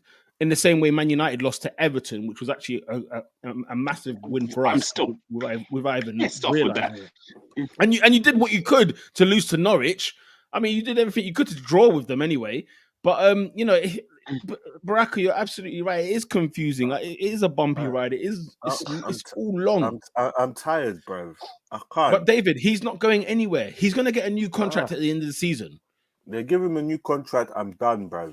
It is what it is. I think that's what they're telling us. It is what it is. I need to know. I need answers from Adrian. Why is he still here, and why should he be here post summer? Because you know what's funny? This year has collapsed on the January transfer window, hasn't it? It's absolutely collapsed on that. Yeah. We got rid of, and you know what's funny? Liverpool can be dancing and singing about quadruples and in a title race because of what you did in January, right? Because you were out of sight in January from Man City, and Man City sold a player, didn't bring anyone in, and you lot have bought a player. Meanwhile, we sold about 3, 4, 5 players. We're letting man going off free, blood. I was still paying his wages. I still don't get how we went to Brighton, to the city of Brighton, walked out with 50 million quid spent, and his name isn't Yves Bissouma. I still don't know that one. But secondly, Benny Blanco. to get a centre half, and we've already got one in France who's getting Player of the Month and getting in the French national squad. Because let's be very clear, guys. Spoiler alert: he's not playing for Arsenal. He's never going to play for Arsenal.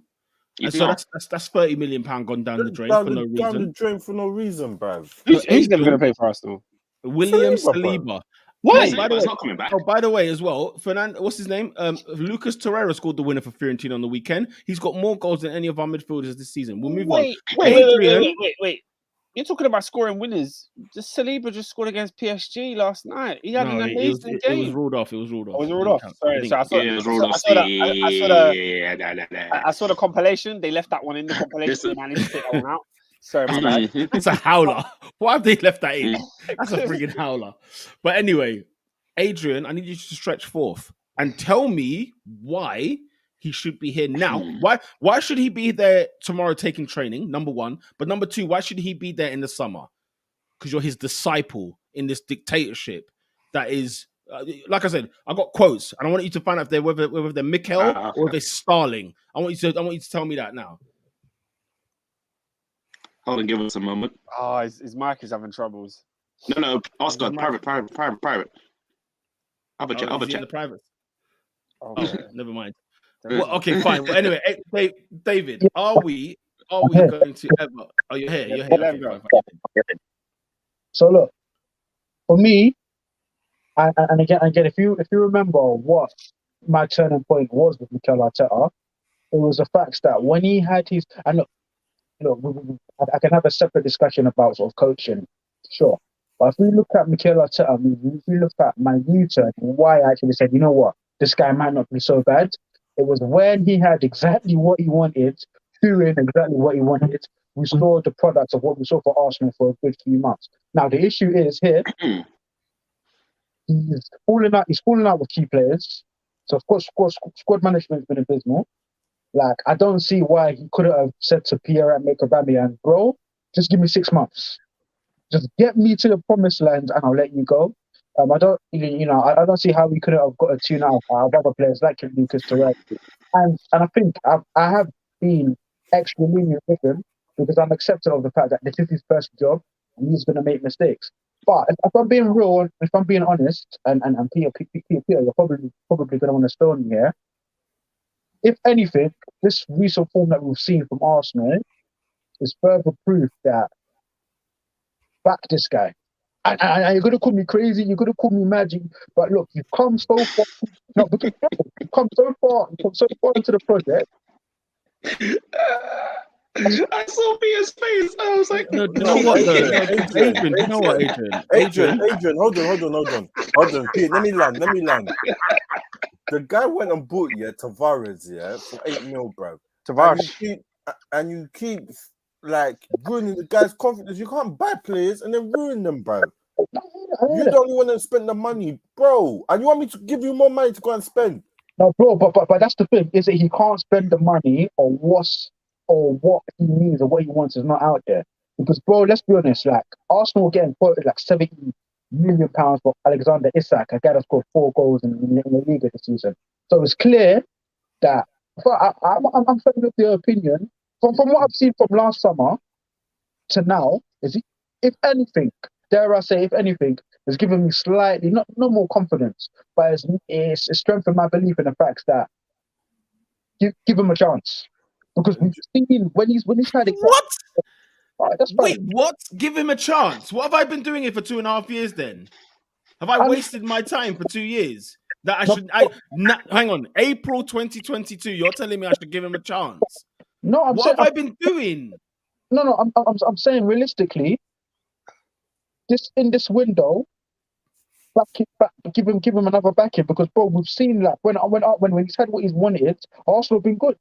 But Adrian, he's caused this problem. You know what's funny? In 2020, when he took over in 2020, he had a formula where we were beating Man United at home. We had a good record in terms of his first like 8 or 9 games. Then we went into lockdown, and then whatever happened, he just absolutely lost the plot and completely forgot how to manage his football side. Right?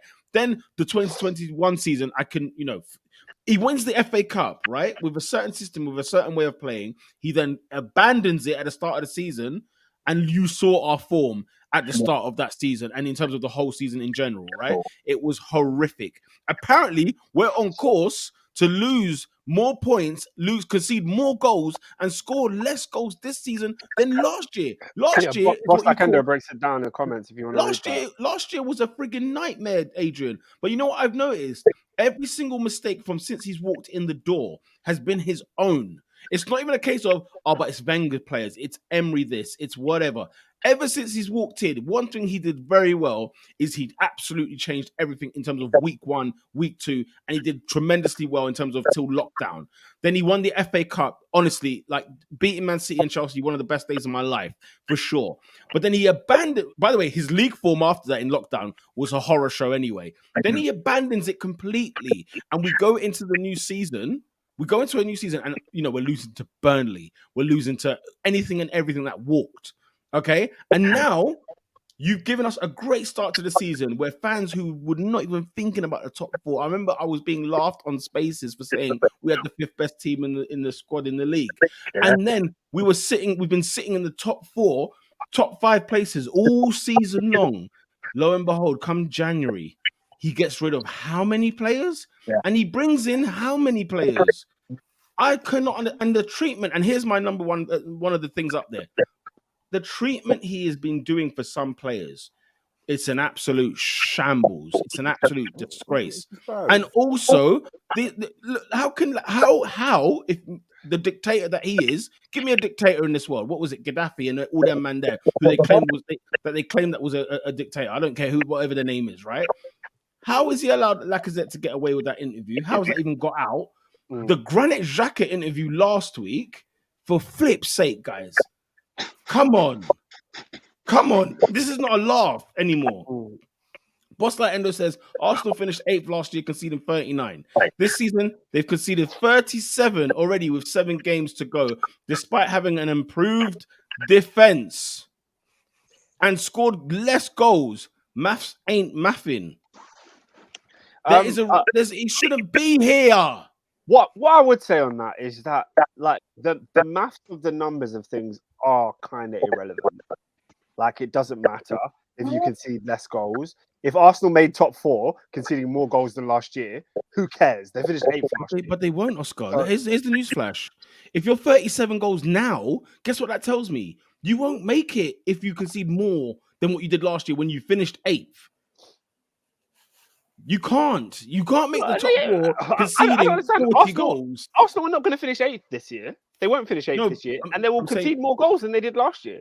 So we could finish 8th. How many points we finished up top 4 last year? Do you remember? Yeah, I don't think it'll be 4 8th. points, I believe. I'm saying it, hypothesizing. I don't think you're going to be 8th this year.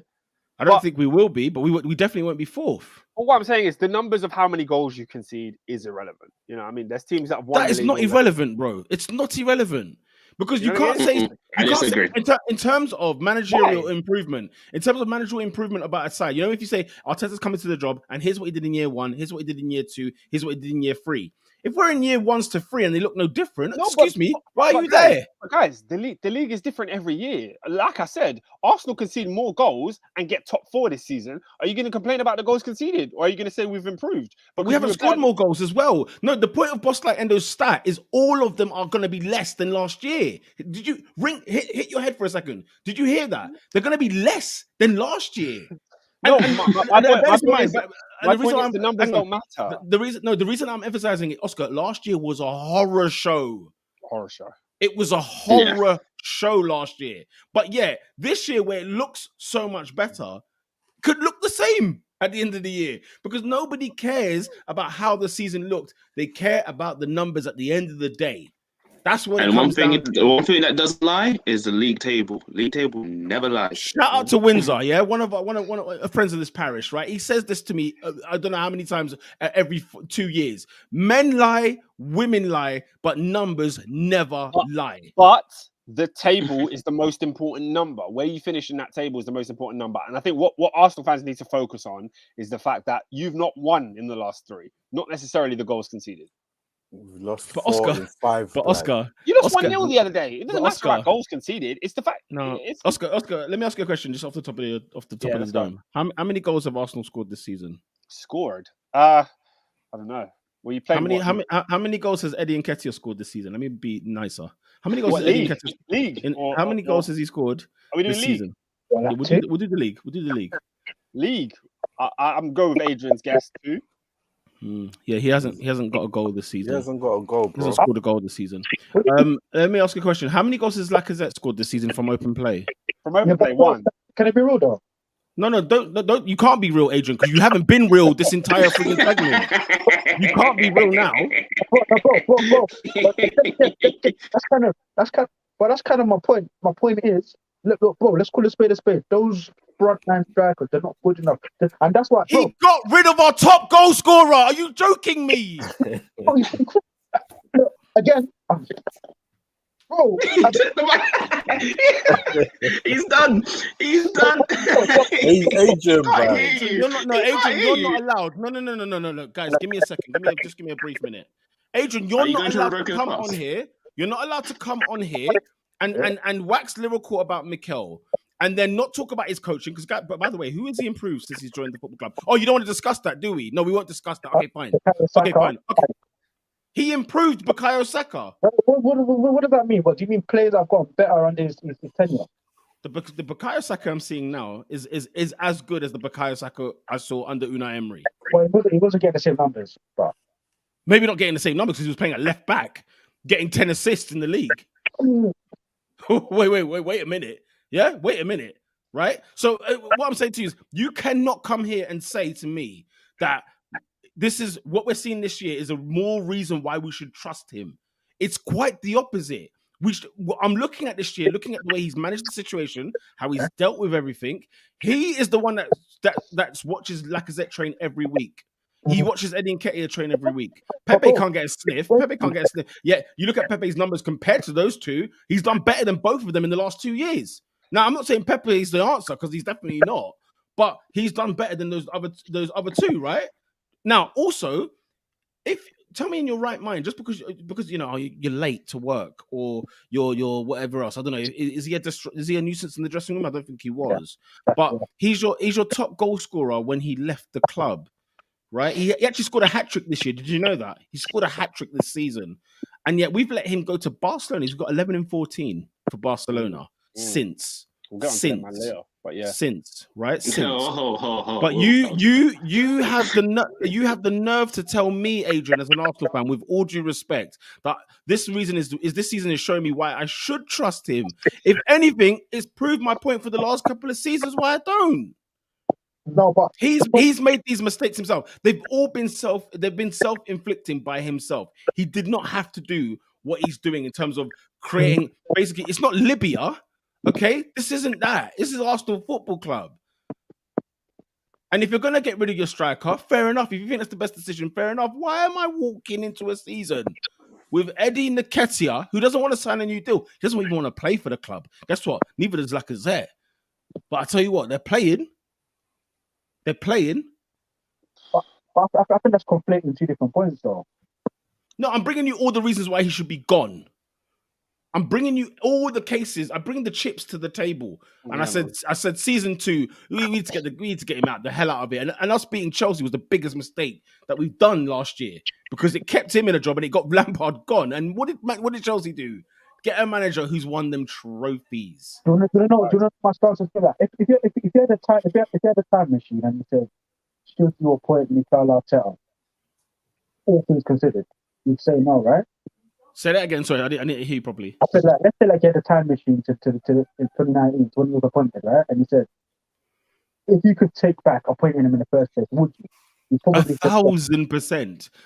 My point is, I'm not a prophet either, because we all knew that when we saw Everton walk in with Ancelotti in the other dugout. That was the first game. His first game was that. Because obviously, like, you've been singing from the same sheet the whole time, and to be fair, I was singing from it as well. But I feel like in the good that we've seen, in the little bits of good that we've seen, I think if you're starting 11, if you get a proper CM, it's all if that's the movie, I don't know. But if you get a proper CM and a proper striker, I think all of a sudden the guys assembled a really good, really strong starting 11. In my opinion, I don't disagree with you there. I don't disagree with you. So the point I'm making is when you see certain components have come out of the side and it's gone belly up. Yeah, it is poor coaching. And realistically, as a coach, you have to look at who he's let go. You have to look at working with what he's got at his disposal. You have to say it's an E-. He's done awful in that respect, in that capacity. But then I look at the good and I say, well, when he has got his Tomiyasu and when he has got his Thomas Partey, most crucially, and he has got his stabilised left back in Kieran Tierney, guess what? Arsenal do actually look really, really good. So don't get me wrong, like 3 games, yeah, that is awful and it's inexcusable. Each and every one of those results are inexcusable, especially when you consider the fixtures that you've got coming up. I agree.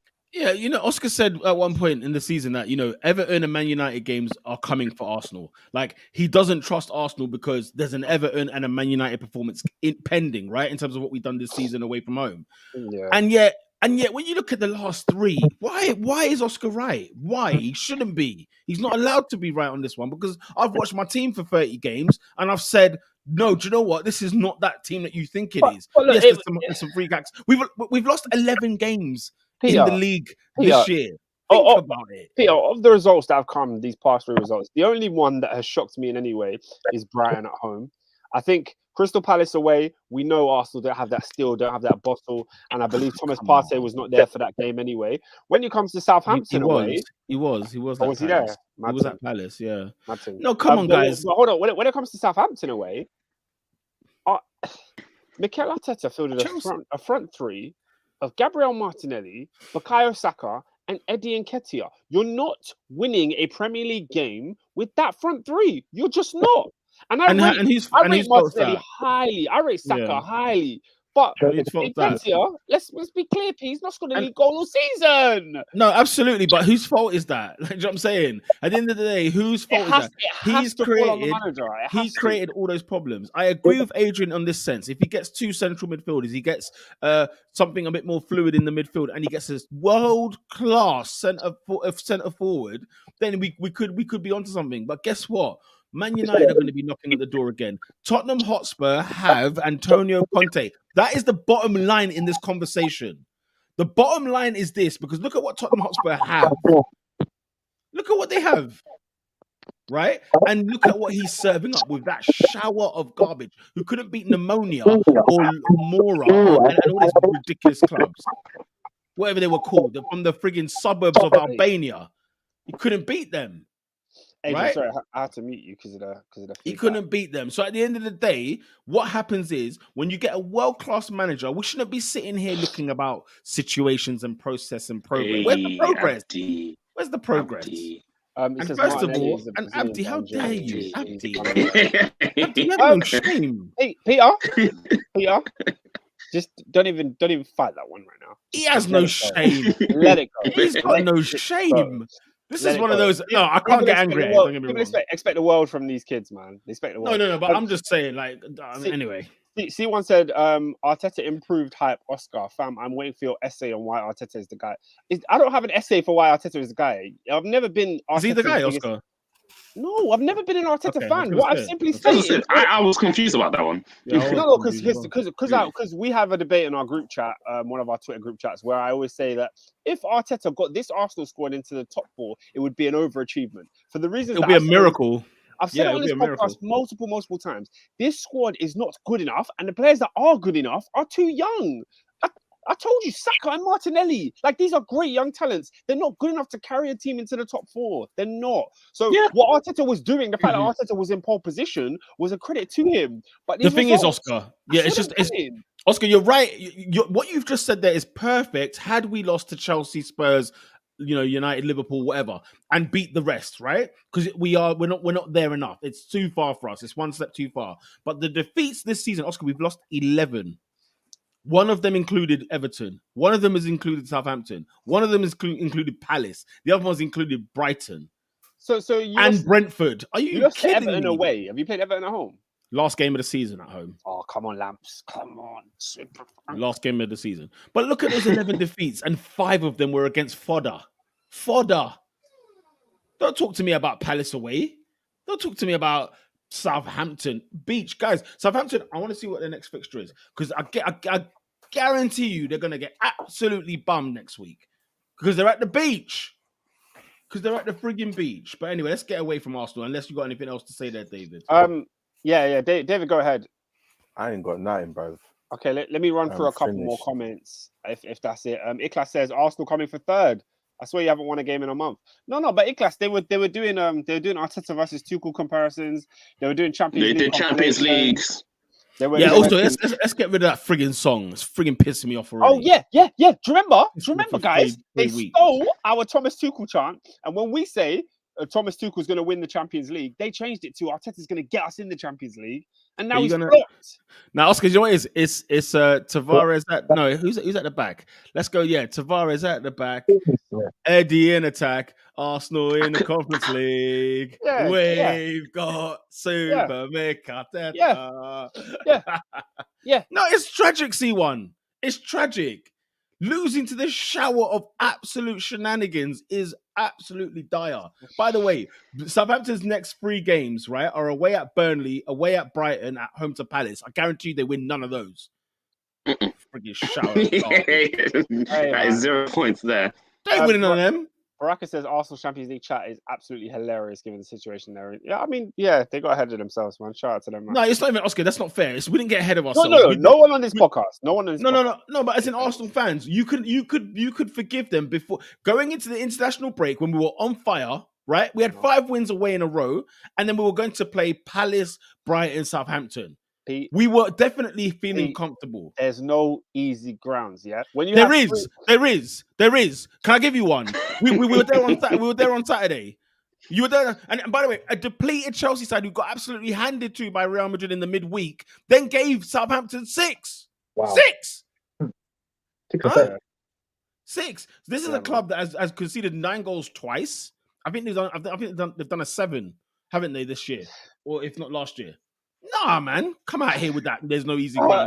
Says, bro, Super Ralph Hausen Hootle to the rescue. and be honest, yeah. Go on. I saw a comp where Martinelli beat all the big teams to win the Champions League. Peter, please tell me you saw this video. Yeah, I did. Oh no, of course I did. But also, like, you know what I'm saying? Like, it's frustrating, man. It's so freaking frustrating. I forgot what I was about to say as well. But yeah, no, it's a Harsson Hootle. Don't come to me, no Harsson Hootle. 26 possession they had. 26. Come on. But the thing is, crazy as it sounds, top 4 is still on. Like, that's the thing. And here's the thing. You know what it is? Here's the thing. Top 4 still on. No, even more scandalous. It's in Arsenal's hands as well. That's the scandal of it all. That's really the scandal of it all. We've come out, Oscar and David, Adrian, Robin. We've walked here for 3 weeks, 3 pods in a row, and we haven't got a point. And I'm telling you that the friggin' top 4 race is in our hands. It's not a race. We can't call it a race. Do you know why? Because Tottenham Hotspur, of course, losing to Brighton at home is hilarious. And Brighton putting out a tweet saying North London is ours. Fantastic. Oh, fantastic. You can't not banter like that because that is brilliant banter. And big up to the Seagulls, okay? And Graham Potter and the man them. They do play some silky good football, it must be said. But of course, Manchester United as well won 3-2 against the Norwich City. Rubinho. You stopped watching football, didn't you? But did you get a glimpse? No, I said I'll stop watching United, and I said I'll only watch highlights and match of the day on that. So I was dead serious. You think I was watching that? Nope. I said I was watching. You didn't want to see Norwich get 15 goals against you at Old Trafford. You didn't want to see that? No. Come on. I'm not seeing this game against. I said I'm not doing any more. To be fair, Robin, I was looking at the crowd and looking at the fans. I couldn't tell you which side was Norwich and which side was Man United. They all had the Norwich. Protesting all that. Protesting because Man United ain't making top 4, as per. But honestly, this protesting at Man United it's one of the funniest things I've seen in football. It's one of the funniest things. What are you protesting for? Huh? Because they want their owners out. But I digress. We can talk about protesting another time. Let's talk about the football because what I saw again, I keep repeating every week. I keep saying this: when you start that defender, you start 1-0 down. Again, so we went up 2-0. I was getting the pings up 2-0. Cristiano Ronaldo doing his thing. I was like, all right, cool. Looks like we're gonna win this game. It gets to half time in the City game, and we're playing. I look at the score. I see 2-2. I just laughed. I was like, what happened here? So I had to just look at the highlights of the goal very quickly. I said, okay, cool. That person's crap. Maguire let the goal in. No one's watching the man. Pookie in free reign of space putting it in. And then it literally took Ronaldo to finally score a free kick. Finally, a very, very good free kick, by the way. But no, it was not. To get it. No, it was not a good free kick. It was a good free kick. Guys, who was the goalkeeper? Who was the goalkeeper for Norwich City? It was a good free kick. It was a good free kick. Oscar, it was a bet. He retired 5 years ago. Oscar, it was a bet. Go watch the free kick again. There's a bet handed. Sometimes you have to hold your hands up and just respect greatness. That's Cristiano Ronaldo. Listen, I'm the first one to announce greatness, bruv. That was not greatness. Go watch the goal. It hit the post. It hit the post. He couldn't get more. Did it hit the post? Did it hit the post? It hit the post. Go find out why it hit the post. It looks like a glove to the post. Krul had two hands on the freaking. Let me watch it back. My God, he was on for a bet. He was on for a bet. I don't know what you guys are talking about. I saw 3-2 and I was like, all right, cool, 3 points, we move. And then I watched the game. I'm seeing my captain headbutting my striker and giving Paul Pogba switching music. I said, what is this? What is this here? Why are we injuring our own players? And yeah. you see how angry Pogba was, smacking the ground? He had all the right to be fuming. He was furious. He went to deck all him. the right. Why did Maguire kick his head? I don't know what he's doing. What is he doing? I've had enough. In life, damn right, I'm not going to watch. Do you know what? In real life, one thing that grinds my gears in real life is people that don't know their bearings, and it was a classic case of that. Maguire hasn't got a clue where he is, and he's sort of like doing a pirouette, isn't he? He's sort of like halfway in the air. He has no care about where his body parts are. And he's just shoving his boot in his teammate's head. My bad, guys. I've just seen the free kick from all angles. Peter, you got to accept greatness. I thought it just went posting in. I didn't realize the keeper pushed it. No, you got a touch, but it was still going in regardless. Yeah, I mean, what do you mean it was going in regardless? The keeper saved it regardless. But he didn't save it, so it went in. Anyways, it's 3-2 against Norwich. The fact they went 2-0 up and we threw away because of competent defending. I'm like, it is what it is. I'm tired of saying the same thing every single week. And I'm going to continue. You think I'm watching tomorrow? That tomorrow, even if we get a point, that is beyond miracles after Easter weekend against Liverpool. So I don't even care about that. I'm going to be eating some food and that's it. I'm not watching. I'm just going to find a score. Robin, I refuse to watch this shower crap. Yeah. Robin, did you take any issue with Harry Maguire's comments in the press this week? Apparently, he was asked, does you stopping Liverpool from winning the title have any extra motivation to the team this week going into the game? And he said, no, not at all. We're focused on winning and getting 3 points. We don't really care about all that other stuff. Did that? I saw on the internet a lot of Man United fans were annoyed by that. Did that? Not really, because he's right. 3 points is what we need right now, especially in the position that we're in. Somehow, we are still in this top 4 race. So I get why he said it.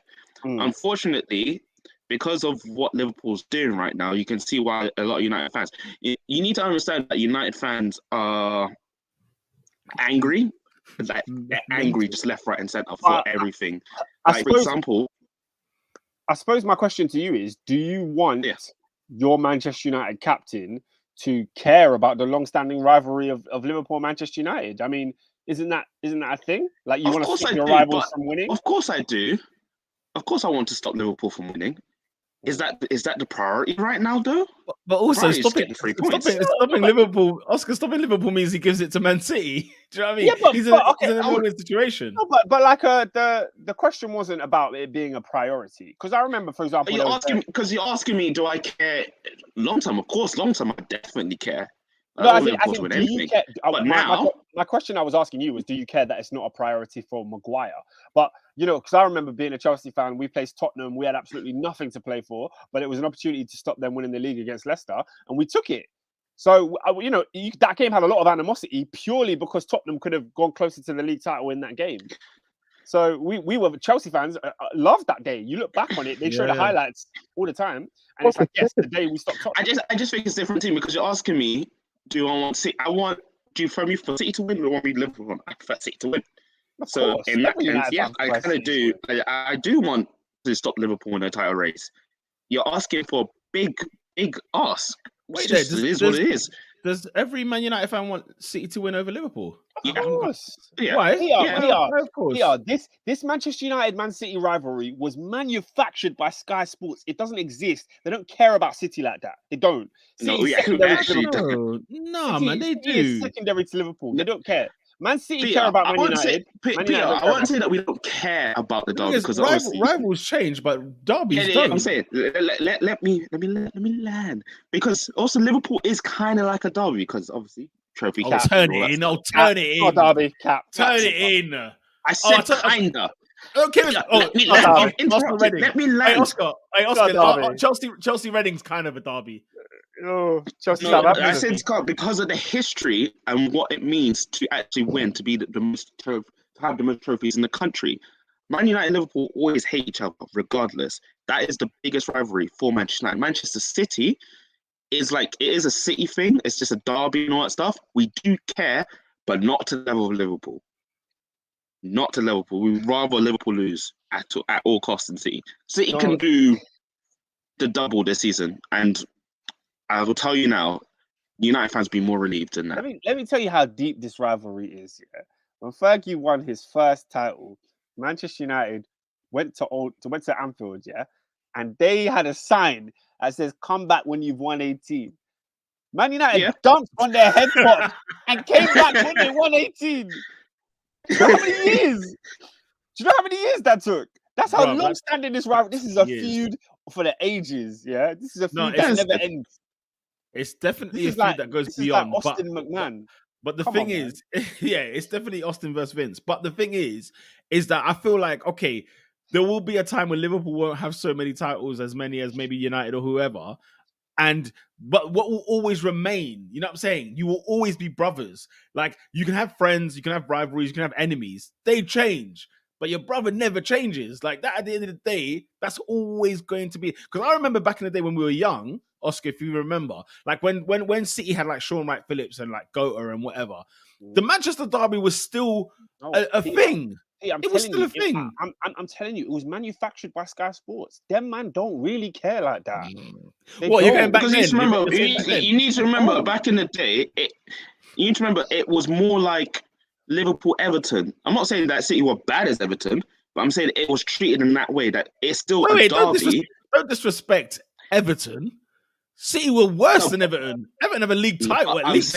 I'm saying, in terms of Liverpool, don't see it as a big match because they're going to know that 9 times out of 10 they're going to beat them. That's how it was back then. Now, because they got the money and the respect, Liverpool fans care about Man United. Man United fans care about Liverpool. Their hometown rivalries are secondary to that rivalry. It is secondary. Until Man United win, okay. So what's the title thing now? Is it 2019? Man United have 21, right? Yeah, we have 20. They have 19. 20 times. 20 times. Okay. Man United. All right. Listen, the Man United fans have spoken. They're saying that they hate Liverpool way more than they hate City. But fair enough. The thing is, back to my original point about how, and I think I've said it for the last 3 months, like, Man United fans are insane. Absolutely insane lot. I want to bring up the whole Paul Pogba situation that I saw about him getting the boo. Now, I'm in a multiple feels about it because I feel like people are jumping the gun in same sense in terms of just booing him and saying, why is he getting booed? Blah, blah, blah, doesn't deserve to be booed. I feel like if we look at the whole situation, there's 3 people to blame here. There's the fans because they overreact over everything, and some of them still don't realize that we're a shower of manure. There's the board because they've not backed Paul Pogba. They've always had him, and he's not been given the tools around him to accelerate in terms of what the best Paul Pogba would be. And we have to look at Paul Pogba himself because the last couple of months, and you could say last years, he has not been performing very well. So the fans do have a right to actually get angry at him. So him cupping up, I'm saying, is like, mate, I get that you don't feel like you're loved. I get that you don't feel like you're worthy and all that stuff, and you kind of want to move on. But at the same time, you haven't played to the way that the fans expect you, what we bought you for. So I feel like everyone in that situation has just overreacted, and that we just all need to look at each other and say, listen, we're all crap. We need to just move on from this and try and start again. And obviously with today, with Fabrizio coming through saying that it's now Ten Hag, I just hope that when he comes in, number one, he has full reign. So that if he comes in, every decision is his. It's not a board thing. It's not a 50-50 or stuff. He needs to come in and do his own thing. None of this United way. None of this. We need to play back to you. I need to see something new because we've not won a league in a decade. It's been 10 years. I didn't think it was going to be 10 years, but here we are, 10 years without a title. Yeah. That's absolutely insane. So Robin, I need him to start again and do stuff. Yes, we can burn and say, "Oh, start again for 3 times." Yes, we had to start again for 3 times, but I need to see something different. That's all I'm asking for. Question. Yeah. I want to ask 2 questions to you. Number 1, can Paul Pogba come back from this and Manchester United? And number 2, have Manchester United put out their apology for Pogba being booed yet? Can he come back? I think he's zoned out, so I don't think he can. I think he's just stopped caring. Number 2, no, they haven't. And I'm surprised at that. Where's Harry Kane's tweet? I'm looking for Harry Kane's as well. Yeah, Harry Kane should surely say something at this time. Is Harry Kane? Yeah. He's like the Ja Rule of the Premier League because we need to hear. Yeah. There's many things. So maybe Harry Maguire should say something. I mean, he's been in that experience before. He's a Manchester United captain for sure. Certainly, he should say something, right? Do you know what we don't speak about enough? I mean, maybe we have, but like I remember this from minute 1, and I said, "How can he be the Manchester United captain?" And I used to think that I was quite I asked the same question. Am I bullying him? Am I being a lone soldier? And then I listened to Roy Keane today. If you've seen the Lad Bible thingy, where it's like Roy Keane versus Carragher. And Roy Keane kind of gets to that point where he just says, I feel sorry for Maguire because there's no way he should be the Manchester United captain. And then when they were like, Carragher asks him, well, who should be the captain? Roy's like, the fact we're even asking the question tells you the problems at Manchester United. And he was also saying, like, if Maguire is the captain, what is that saying about the rest? What, you mean there's nothing better than him at the squad? And it was just like, honestly, United are so dumb. They're just a thick run football club. And if Ten Hag comes in, it's one of them ones where you United fans can only hope, because we've been here before where a Manchester United manager has been newly appointed and then we see Pogba follows Maguire. That could even be true for all banter aside. No, it's true. It's true. He's that annoyed. That's what I said. He's tuned out. So those are the answers to your questions. Yeah, Paul Pogba should go to a club where he's deserved, man. Just to add a few more comments. SW6 says 10 years become 20 very quickly. Ask Liverpool. Shout out to Adrian. Ask Arsenal as well. Vostak Ender says, can't lie, Pogba is so protected by non-United fans, especially us black people. We always assume it's racism. Why can't we just accept that man's been playing crap and he's getting what he deserves? You know what? Was he crap against Norwich, though? According to according to C1 says Pogba got booed when he didn't even have a bad game. When it's Maguire that the way the media act. But this is my argument though. But we booed Maguire and we booed Rashford as well. Well, so did Man United fans ever boo Maguire? Yeah, when he got subbed off, After the England one, they then booed him the next 12 Champions game. We booed him. The high-profile booing of Maguire, I know, was the England game. I don't remember ever seeing. We booed him. So when he got subbed, he got it. We cheered. We cheered when he got subbed. What game was this? That's what I'm saying. It was a home game, so it was the game before. But we cheered. That's what I said. No, we booed other people. It's not just been Pogba. Listen. I'm saying these fans are dumb. It's not just a fan thing. The players need to look at themselves because they think that it's just a fan. I'm like, no, you need to look at yourselves. You all have been crap. The board, the less, the better. And the fans, Man United is an entire mess. But all the things I'm hearing about the hiring, the background, and Ten Hag, I just said, I'm not in this season. Just get to next season and let me see what's happening. Because there's no point watching this season. Do you know what, Robbie? Don't even bother. Don't waste your time, bro. Don't even waste your time in the summer and try and tune in again to next season. Because this is the cycle of Manchester United. On a serious note, because how many times have we gone again and said, okay, maybe Moyes was more so like, look, let's bring him in, let's bed him in, let's see what can happen. We pulled the trigger early on that one. Mm-hmm. Then you got your Van Gaals, you've had your Mourinho's, you had your Solskjaer, you got your Raniks, bro. I'm honestly being honest with you, bro. Yeah, as a spoiler alert, do not waste your time next season. Because United are going to be the same shower of garbage as they are last year. I'm not expecting. the thing is, this is where I think it's different. I'm not expecting anything new next season. I'm not expecting us to be back into second or third and all that stuff, blah blah. I just want to see what he plans to do. I'm going to give him a year just to see what it looks like, and then we go from the 2023-24 season. That's what I'm looking at. I'm like, okay, what can you do that's different from anyone else? So if you think I'm going to look at it and say we're going to win every game, we're going to beat them all, no. This club needs an actual reset. Everyone needs to be sold, and we start again. I want to see the kids. I literally want to see the kids next season. Let's see what happens. I think that's crazy as well to me, though, because you're Man United. You could buy out the bar. Man United, but Peter, buy out the what bar. crap? Yeah, We are rock bottom.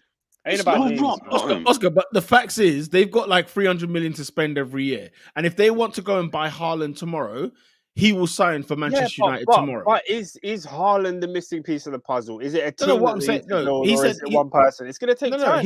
He said, Robin said he wants to see the kids. I don't understand why. They're no good.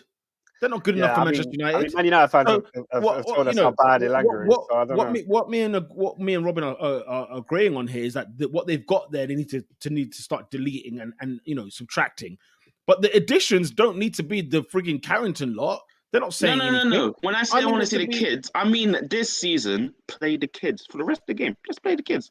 Because I need to see what's coming. You're in a top 4 race, though. Why would you do that? You're just sabotaging. Man United, by the way, Man United can still finish in the top 4. What are we going to do next season? What are we going to do next season in Europe? If you're in the Champions League, if you're in the Champions League, it strengthens your window in the summer. I hear that, but are we going to make? We have Liverpool. Don't cut your nose off to spite your face. Honestly, don't do that. That's the worst thing Man United could do is sabotage this season. I'm not saying sabotage. I'm saying not sabotage. Throwing the kids on is sabotaging. We just have to look at the facts. Are we going to beat Liverpool? 90% we're not. Are we even going to get a point? Let's see. Arsenal, it's a 50-50 game. I don't know how that game's going to go. And then how that game's going to go, it's going to see how I feel like how we're going to play against Chelsea. So I'm not saying it's all just played for, but no. Why are you going to put the kids through that hellhole of fixtures? Because and watch them get rinsed? What is everyone else going to offer me? What do you mean, Robin? You are. No one is offering me anything. At the end of the day, you are in the top. I don't know what position you are. Are you 6th or 7th? I don't know where you are. Right? You're fifth in the league. There's a reason you're fifth in the league. It's not like you're in the relegation battle. You're 5th in the league. You know the ones. Like, if you get 3 wins in a row, guess what will happen? You will be on the top 4. And then the United will go again in the summer. But by God's grace, like I said, by God's grace, that is the only way we'll make it to the top 4. I think you're overstating it, mate. You're over-egging it. Because look at your competition. Arsenal, Tottenham Hotspur, West Ham United. That's your competition. I think as United are at a period of time, in my opinion, they're only 2 windows away from getting it right. And literally, because of the reason for the power, bro, like, I'm not being funny. What the hell is Bruno Guimaraes doing over at Newcastle United? That's a simple, easy, decent midfielder that improves you lot. Well, go and get, you don't need to spend £150 million on Declan Rice. Go and get Yves Bissouma. Like, they're simple. I think you need to get rid of the tackles, but I don't think, like, I genuinely don't think United are that bad. And if Ralph Rag, if my man, Holland, man. He's the guy that just started flying. Say again? Huh? He's the new manager. You're muffling. Ten Hag. Yeah, that. If Erik Ten Hag is what we think he's going to be, bro, just give, like, United aren't that far away. Genuinely. Yeah, I agree with that, Adrian. That I don't want to see names. I just want to see a team, if that makes sense. Give us a team. Okay, but man. That's the other thing I want to say on a positive note. Shout out to Cristiano Ronaldo, because I said it in the group chat. I said, this man has been playing in a god-awful team and he's still playing out stats like this. No, the man's a machine. And I had to clap that. Ladies and gentlemen, he has got 60 hat-tricks in football. Yeah. 60 hat-tricks in football, right? And 30 of them have come since he's aged 30. We've got to applaud. That is phenomenal stuff from Cristiano Ronaldo. It's funny, Pete. You've taken the tweet from Top 4 Podcast, but you could have put the tweet from his actual account because he tweeted it himself. Why should I? I'm here to push forward. No. Of course, I'm just letting you not know that he tweeted his own stats. Which do you know what? Yeah, do you know how funny that is? Man tweeted his own stat. When I saw that, I said, "This guy, he needs to frigging grow up." On that, by the way, Ronaldo's treble also was the fourth Premier League hat-trick scored against Norwich City this season. Comment below if you know who the other 4 players were that scored the hat-trick. One of them was Mason Mount. Oh, look at you, straight in there with the Mace. Yeah, of course, man. Speaking of Mason Mount, Oscar, he's the second highest British goal scorer this season in the Premier League. British? He's the second highest goal contributor in all comps. Sorry, in the Premier League of all nations. Yes. Actually, Ronaldo might have overtaken him, actually. That might not be true no more. And also, Marcus Rashford made his 300th appearance for Manchester United, age 24. Phenomenal. 300 football matches he's played for Manchester United. Anything more? I hope that he gets like a new breath under Ten Hag. I hope he can get something out of him. That's all really. That is all indeed. Well, we'll see. Let's see if Ten Hag gets what he wants. Shall we move on elsewhere, people, and look at the other scorelines? Let's go through the others really quickly. Newcastle United beating Leicester City. By the way, Newcastle's last 5 Premier League home games, they've won all 5. And 7 of Newcastle's wins. Let me put this one up. 7 of Newcastle's 8 wins this season, guys. This is a friggin' farce. If I can find it, it's a friggin' farce. 7 of Newcastle's Premier League wins have come in 2022. Okay, and if the league started on January the 1st, Newcastle would be second in the league table. What are your thoughts? Good question. That's fantastic stuff. And you lot have played 13. What's that about? It's because you've been in every single damn competition. Oh yeah, fair enough. Yeah. What'd you say, Adrian? Year contender. Mate, we can't hear you, bro. You're muffling. You might. I think he says Eddie Howe, manager of the year. Contender. Eddie Howe. Manager of the year. I don't know about that. I don't know about that one. Do you know what? He'll be top 5. For manager of the year, you need to be here for the whole year. That's just my thoughts. I don't know. I'll be there for that. If you're as impressive from August to May, you got to be here. I'm not being funny, Robin. If you're second in this year's league, right? You've got a mensch. You're in the top 5. No, but are we talking about of the season or of the calendar year? No, of the season. Yeah, man. I think he's done a fantastic job, and they were dead set to go down when he came in. He's done a fantastic job there. Absolutely. I mean, he definitely is in with a shout. But imagine that, right? Newcastle have 8 wins this season. 7 of them have come this year. That is funny. That is friggin' hilarious. But yes, of course. Great question by Tenzin. Like, what Arsenal and you could, Adrian's just mentioned Man United. What were they doing not signing him? Tenzin, that's not fair because he rejected us. That's all. Yeah, it's a stinker though. We went for him on your part. No, it's a you can't stinker say on your part. no. You can't say what were Arsenal doing by not signing him. No, we tried to sign him. No, Peter, you didn't offer enough. Oh, let's offer more. Oh, okay, fine. Okay. You can't tell me you sat we're not going to get into a money war. We're not going to get into a money war with Newcastle, are we? It ain't about money. It ain't got to be about money. So what is it about then? That's what I've argued. Why is playing for Newcastle a better proposition than playing for Arsenal? Because they're going to be a juggernaut. Vinay, whoever came with that PowerPoint presentation needs to re-up and do it again.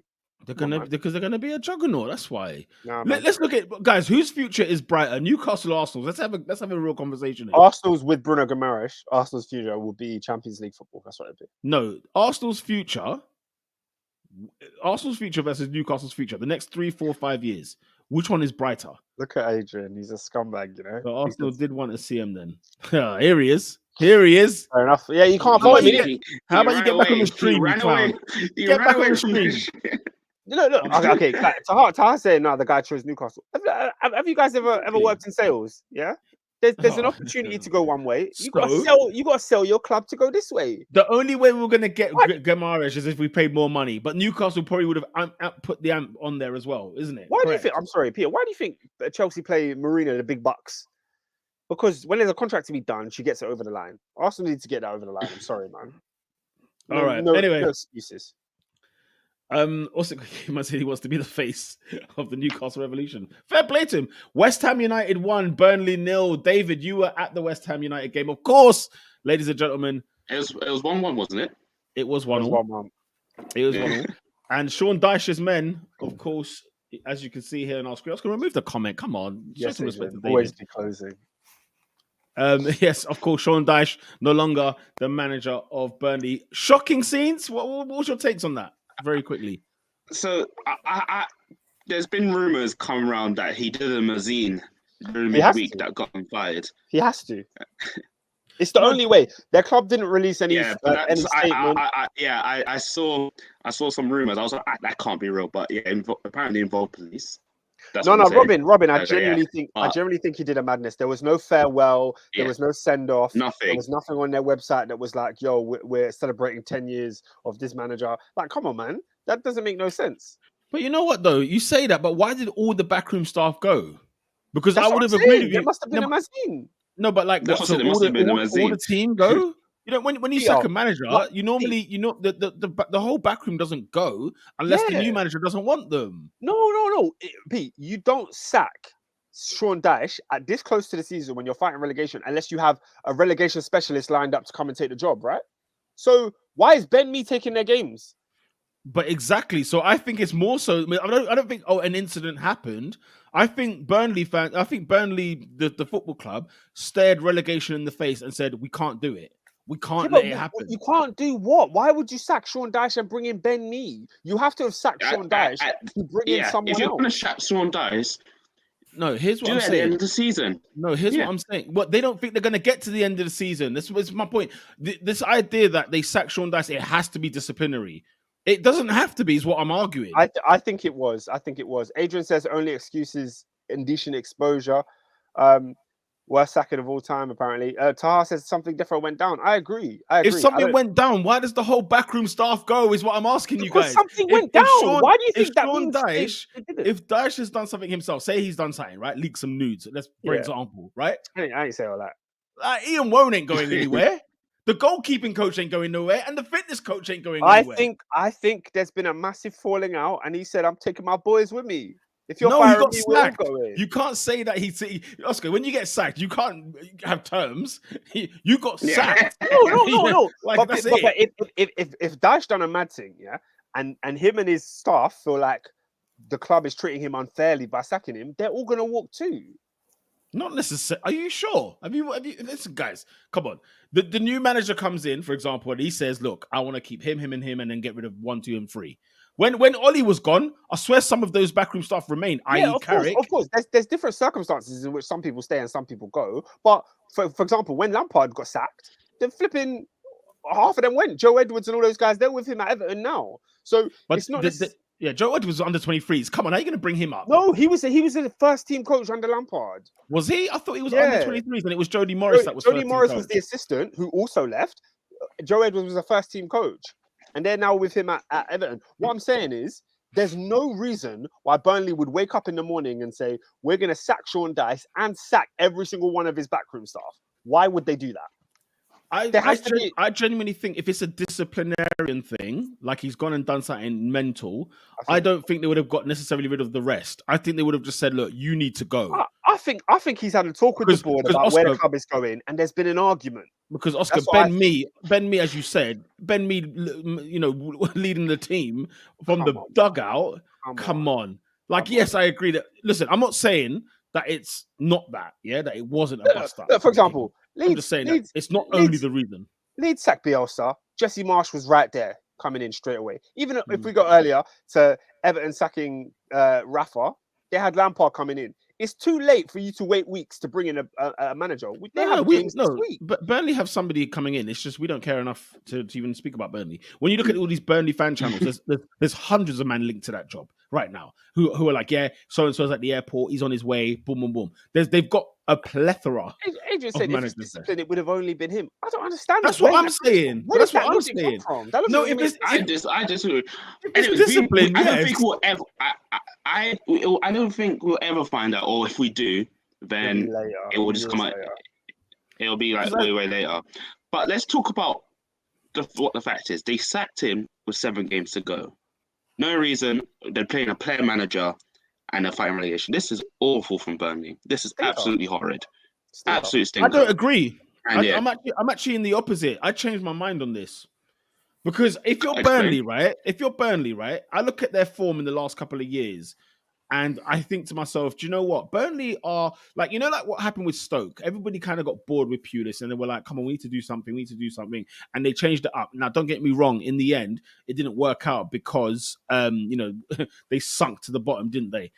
Southampton was the same. They were nearly sort of teetering on the verge of sacking. I think they sacked Mark Hughes, if I remember correctly. Yeah. I think with Burnley, as much as you might say the budget ain't there or this, that, and the other, and Dyche has done a tremendous job. He has absolutely done a tremendous job indeed. Burnley were in danger of going down. That's the bottom line. And Burnley had the decision to make of, look, do we want to risk going down this year? Or can we pull the trigger with 7 games? And I don't think they've even got 7. Have they got more? Because obviously they've had bare games in hand, haven't they? If I look at they've played 31. Okay, so there's not much less than everybody else. I think people have played 33.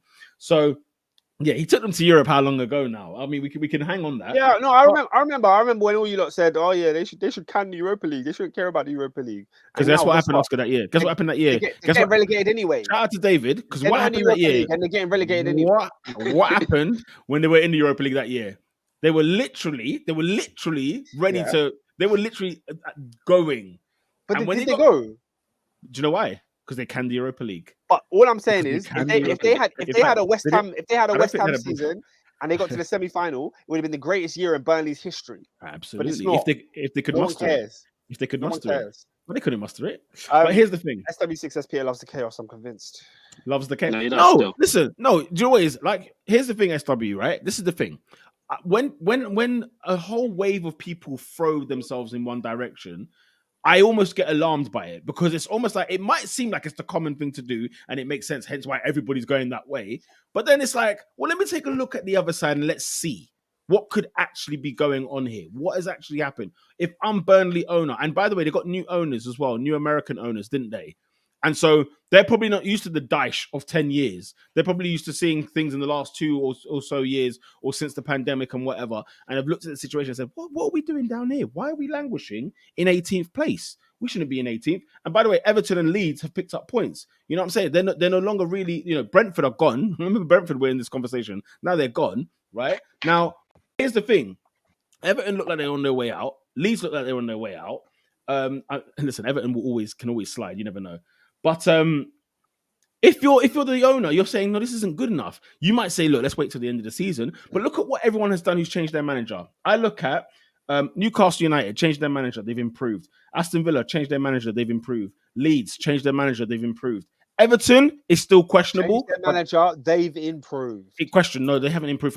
Oscar's steady, they're 17th. How many games did they win under Benitez? Oscar, Benitez was not in 17th. Benitez was in 17th. Let's move on. Let's move on.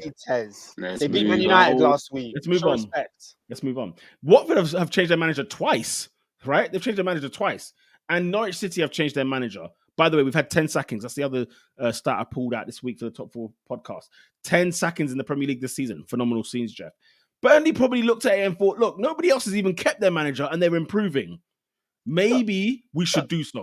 Here's what I think. That's what I'm saying. I think the board and Sean Dyche have had a meeting saying, what are we going to do? We need to arrest this situation. He lost to Norwich, by the way. Hold on. I'm thinking he lost to Norwich City. By the way. Sorry, no. Sorry, I just wanted to say on my last comment. That's all it was. It's that they lost their last the game was a defeat to the team at the bottom of the league. So in their 6-point clash, just to give you some context. So what I'm saying is they've had a meeting talking about how can we arrest the situation. The board, the manager. Words have been flown about. People are saying something. Tensions are high. Man, them offering people out for a straightener outside. That's what I think's happened. And then he said, you know what, Sean, if you're going to be like this, you can go. And then Sean said, I'm taking my men with me. And he got all them out. That's my hypothesis. Who will be in the better situation? Do you think Burnley will get a better manager than Sean Dyche will have a better team? Burnley are going down. Sean Dyche is getting a job in the Premier League next season. With which football club? Whoever sacks their manager first. Possibly Southampton. So he won't be Southampton. Whoever sacks their anyway. manager first, whoever in the bottom 6 sacks their manager first. You know what? that's in there. I wouldn't speak so soon. Wait till Burnley appoint a new manager and let's see how they get on. They're going down, man. Hold that. They've got 7 games to go this season, and you never know what can happen. You never. Right, I mean, to lose against Norwich is ridiculous. But yes, West Ham. They drew with West Ham, of course. Where West Ham, of course, are going into the Europa League semi-final against Eintracht Frankfurt. Yo, big man. Did you say West Ham drew West Ham, bro? West Ham drew with Burnley. West Ham drew with Burnley. But look at this. I don't know. I didn't want to bring this up until early showers. Well, I was bringing this up because West Ham are playing Frankfurt, and I just told David, be aware of Frankfurt when they come to London, because this is the kind of carnage they're going to cause. In case you guys don't know what's going on, it's 30,000 fans, of course, of Frankfurt fans at the new camp. Barcelona, before the game, said, listen, season ticket holders, if you're not coming to the game, please put it back on the ticket exchange. I guess it's their equivalent, so that the Frankfurt fans could just buy them, so we do not have any hassle. David, what you're looking at there is 30,000 Eintracht Frankfurt fans in Barcelona. When do you play Frankfurt? Not you. When do West Ham United play Frankfurt? Next, not this week. The following week, Thursday. Is it at home? Yeah. The first leg is at home. Bro, if this happens, it's fights galore, bruv. David, it's going to happen because it happened to Arsenal. Remember Cologne and Frankfurt? They took over the whole Emirates Stadium when they arrived. That night is gonna be a long evening. Look at them; they're on the middle tier, bro. They are lower, middle, and the top tier. I let them try going the Bobby Moore stand. It's his fights galore, bro. What? No. Listen, bro, they will be there. Let me tell you, they will be there. I'm just giving you intel, yeah. Just say intel from Arsenal. I already know, bro. That's all I'm saying. I already told the man them, bro. Yo. That's all I'm saying. That is a mazine. Do you know what? Every time I think about Frankfurt, I think it is such a quiet, calm city. Then football comes on, and it's a different story. If memory serves me correctly, it's a tremendous city. But it's a great city. Great city. But yeah, it's one of them ones where them and Hertha Berlin, Cologne were the same when they came to the Emirates. Who else? There's another German. I mean, Chelsea, Frankfurt was actually a mazine as well. So they've got good form for this. I don't know what it is about these Germans and their traveling support. We saw tons of was it Lyon fans in Highbury for the West Ham game? Loads of them at Highbury. I was thinking, geez, come on, you know what I mean? So fair play to them. On that overground. By the way, the away allocation for Hertha Berlin is 30,000. Did you know that? Fun fact. We'll move on swiftly.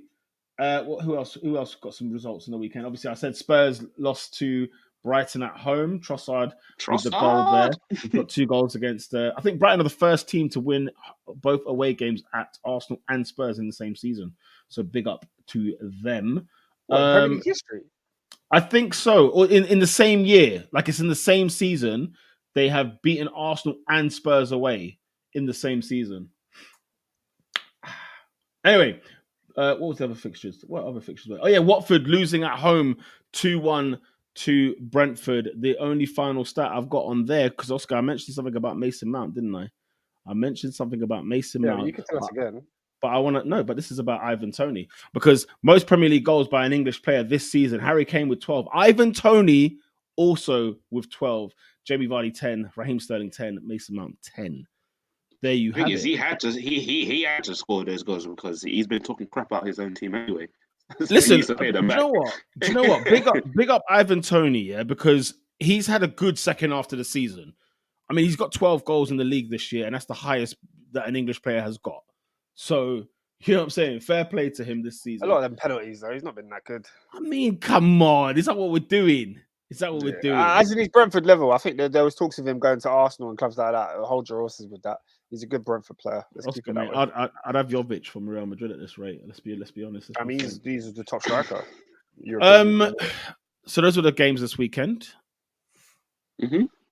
Hang on a second. Chelsea won home and away against... Sorry, there was a second team. Sorry. There was a second team. My bad. They were the second team.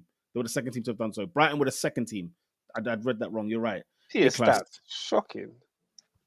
I mean, I've only had one mistake here. Let's. What's the other one?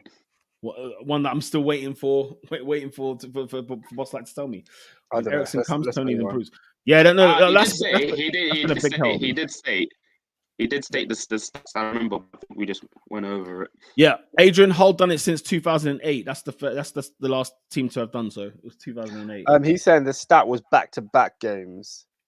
Was it back-to-back games? Is it because they faced Arsenal and then Spurs back-to-back away?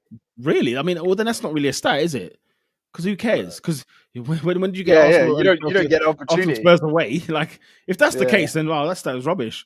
But yes, where are we? Awards. Awards. And Boss, like, you didn't do it last season because we beat you last season. So, in the league. Anyway, let's get on with this. Player of the week. Actually, goal of the week. Can we go Europe? Because there's not been many goals. Well, before we go Europe, Sadio Mane did score an absolute belter, didn't he? Yeah, it was a difficult goal to score, actually. Yes, fantastic goal. Yes. I would say that. Yeah, I just can't lie. I still replaying it. That Luka Modric assist to Rodrigo. Ugh. Sublime. And I was like, yep, that is my goal of the week. But guys, if we're going for Europe, did you guys see Rafael Borra's goal against Barcelona? Oh my gosh. Oh my goodness. I screamed when I saw that go in. I absolutely screamed. I'm sorry. I screamed as well. That's goal of the week for me. If you guys haven't seen it, just type in Rafael Borra, Borre. No, I might have to change it. Oh, I don't know. No, I'm sick of Modric. I can't get this out of my head. The assist is outside. The assist is insane. Adrian saying Barry Bannon. He's saying we should Google that. So I'm going to check it out now. Mine is definitely Borre. If we're doing European goals, then it's definitely that. I'm just currently watching this. Was this Sheffield Wednesday's Bannon rather? Oh, the Thunder. Yeah, I remember that. You know what? Yeah, that's a fantastic goal. It's a fantastic goal. But I'm still picking the other two over that. Yeah, I like the Bannon one. The Bannon one was actually pretty decent. And big up Sheffield Wednesday, man. I got a lot of time for them. I hope they're in the Premier League. Wait, Sheffield Wednesday? Weren't they playing at Derby? Was that Sheffield United or Wednesday? It was Wednesday, that goal. It was Wednesday. Oh, they were playing at MK Dons. They look like Derby County Stadium. Yeah, Wednesday, man. Big up Wednesday. On a Monday night. Big up Wednesday. Yeah, I'm struggling for goal of the week, to be fair. I mean, I just gave you the two. We're just giving you two world-class goals. What are you talking about? I mean, Bednarek was phenomenal. Bednarek was actually absolutely phenomenal. Oh, stop it! Your goalkeeper needs to do better. First of all, what was Ben? In fact, never mind. Let's not go back there. Yeah, my goal of the week is Rafael Borre. SW6 is saying Mane. Let's vote. Sadio Mane. Yeah, Mane's goal was fantastic. Rodrigo is mine. Oh, boy. Yeah, Rodrigo. I'm going Rodrigo. I'm with Robin. Oh, look at you. Because that assist was nasty. It was absolutely nasty, man. Mason Mount's goal was better. Oh, turn it in. This is what we're holding on to now. It was such a painful day that day, man. David, do you have a vote? What are we talking about? Goal of the week? Yes, brother. Sorry, I wasn't paying attention at all, bruv. I'm just, Actually, look, Loftus-Cheek's goal was quite good still. Nice volley, innit? Sweet. But I guess that means our goal of the week is Rodrigo for Real Madrid. What a finish. Yes, indeed. Shall we move on to player of the week? Yeah, let's go to player of the week.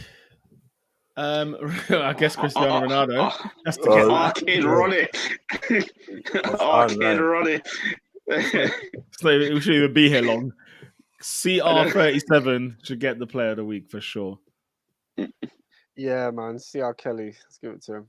CR Kelly. Cristiano Ronaldo is the player of the week. Who's the team of the week, ladies and gents? Hey, yo, Taha, you're moving crazy. Or no, Taha, I'm not going to read Taha's comment, but he does have a point. Benzema, he's giving us Benzema. Whoa. Let me just remove that.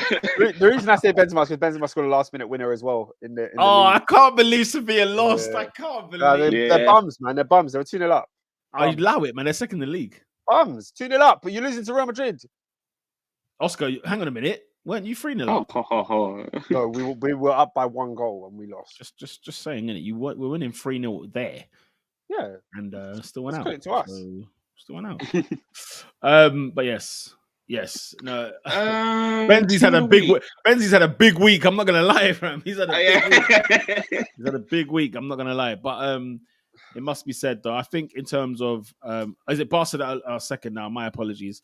I'm trying to think who, like, in the league, like, who should be even getting these ratings? Like, you get me, like what? Team of the week. Who was team of the week?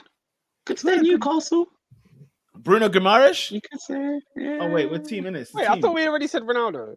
Yeah, sorry. Ronaldo's team of the week. Yeah. Team of the You week. could say Newcastle. You could say Brighton. You could say Southampton. I think Brighton put in a solid performance. To be fair. Yeah. What's difficult to beat Spurs away? You know or what? To beat Arsenal at home. I'm going back to Europe, Frankfurt, because that's phenomenal stuff. That's a fact. I'm going back. Why? Because they laid the smackdown on Barcelona. Did you watch this game? Oh yeah, no, yeah, sure, on Barcelona. They laid the smack down on them. No, sure. No, sure. Yeah. West Ham. Shout out to West Ham. They did their thing as well. Because they battered Lyon. Yeah, they battered Lyon away. Nah, to be fair, Frankfurt has to get it. I'm not gonna lie. To go win at the new camp and do what they did.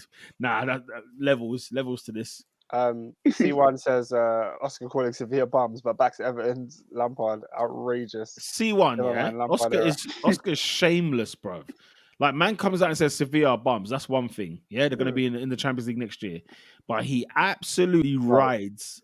I called them bums for Frank Lampard. I called them bums because they let a 2-0 lead slip. That's why they were bums this weekend. They're not a bummy team in general. Come on, man. Okay. Lampard's last game, he beat Man United, man. Mind you, how are Villarreal in the Champions League semi-final? Can somebody answer me that question? Big up Taha as well. How can they be? How can they be? But anyway, we could be here all week. Yeah, it could be here all week. So Frankfurt, Villarreal, you're in the mix, fam. Frankfurt. I'm going Frankfurt for me. I watched that game and it was sensational. No, I'm going Villarreal to beat Barcelona, to beat Bayern away. Yeah, that's fair, man. I can't argue. Night Emery on my mind. I'm going to go with that, to be fair. Frankfurt is for me. Okay. Good evening. Good evenings. That's 2-2. What did you say? Having Unai Emery in your mind is crazy. CFC Huncho says, Daesh gone. My love for the sport is slowly dying. I feel you, my bro. Of course. I forgot he's standing tall with Sean Dyche. And this guy loves Burnley, man. I've never seen that like it. And that's sore throat.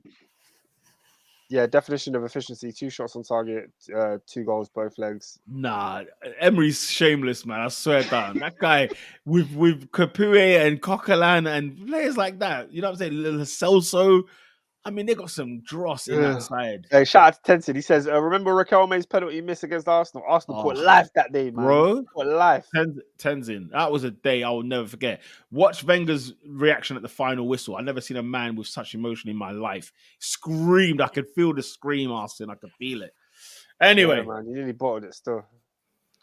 Yes. Okay. Have we voted, by the way? Yeah, man. Yeah. Okay, fine. It was both... David or Robin, quickly, early showers. Anyone in there? Right, there's only 2. There's only 2 this week. Number 1, Stefan, my friend Zac Efron. You had an absolute howler this week. How can you? I watched that whole game and I said, you cannot make a decision. How are you giving all that time for Sadio Mane to run at you and just slide tackle the ball in? I couldn't believe it. No, he needed to go. I was like, yeah, I'm surprised he came out for the second half. I was so shocked. Yeah, he needs to go. The other team, and it brings back to Frankfurt, FC Barcelona. How the hell did you allow that to happen? All the starting 11, bin them. Absolutely bin them. They deserved everything they get, and credits to Frankfurt, but that back 4 give from the penalty onwards, I said, this is not a team. Absolute stinker. So both teams early showers this week. Wow. Hunter said, Emery plays a 4-4-2 with 4 midfielders. Do you know how funny? No wingers. That's funny, you know.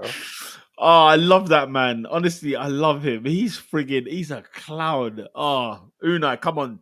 Do it for Chelsea us says against. Harry Kane, no leg. Why go to US for a golf event? I don't know what that means. Explain that to me. Did he do something mad? I don't know. I haven't Listen. heard about Hurricanes. He's a farce this year. I'm so sorry. My respect for him is diminished. He's a disgrace. Yeah, better performance, man. He's been one of the best forwards in the league. Yeah, when he turned it on, yeah. He's like a tap. You know, you will get cold water if you turn it on. Tell Lacazette to turn it on. How about that? Listen, Wenger bought a new striker for 60 million quid after he saw him for 6 months, Oscar. We've still got him 4 years later. Says Harry Kane flew to the US for the Masters. Go on, Peter. Criticize him. Go on. What do you mean? He lost on the weekend, so he's not allowed to enjoy himself. Well, that's why he lost on the weekend, yeah. Exactly. There you go. Well, there you go. The does not speak for itself. There you go, man. There you go. David, who is not that guy? Bruv. I'm not doing not that guy until Arsenal win the next game, bruv. Because, fam. We'll be here for a while then. Well, okay. Well, Arsenal lost on the weekend, David. So who is not that guy? I have a quick cue because in the group chat you said you had someone that's not that guy, and I was still confused. You said you had one lined up. Who? Me? Oh, no. Yeah. The source was unreliable still. The source was very unreliable, so. Yeah. David, it's possible that Arsenal might not win a game for the rest of the season because Chelsea away next, Man United at home after that, West Ham United away after that, Leeds United at home after that, who are on a bit of an upward trajectory, Spurs away, Newcastle away, and we end with Everton at home. Hey, I just clocked something. Sorry, maybe I was tired, so I didn't deep what was going on. Yeah. Oh yeah, it's past 10. Yeah. But Harry Kane flew to the United States to watch golf. Hey, what? Oscar, they had an early kickoff on Saturday. Who goes to golf? Like, you have to be some kind of loser to sit and watch golf live in the flesh. Golf? What, even to watch Tiger Woods? I can't understand if this was the Super Bowl, if this was the US Open, if this was the NBA playoffs. He flew to watch golf. You know, you stand at hole 1 and then you have to walk to hole 2 and then you have to walk all the way to hole 18 to watch man play golf. No, Oscar, you can't talk on this. And you came home and you lost to Brighton. Early kickoff. Harry Kane, get out of here, man. What the hell is that? No, wait. Your counterparts are playing in Champions League quarterfinals, even Europa League, even UEFA Conference League. Leicester was out there winning games, yeah? And you're watching the Masters. I think you got that guy. That's an absolute stinker. Oh, my goodness. There you go. You had one. Hey. That's a stinker. Harry Kane, you're not that guy, blood. There you go. Stinker. Hey, I was tired. I didn't register. I almost had a stinker. Look at Adrian's comment, bruv. You can guess who we were chatting about still. Oh, he said. I think we had the same one. We had to review that ASAP nomination. Hey, what? It went true. What? It went true. No, blood. Don't look like okay. it. Still, sources are mad, bro. No, there was a great tweet this weekend where they said, ASAP Rocky treating on Rihanna is bad, but Burnley sacking Sean Dyche is insanity or something like that. No, it's true. Hey, did you see that video? Yeah, of this Burnley.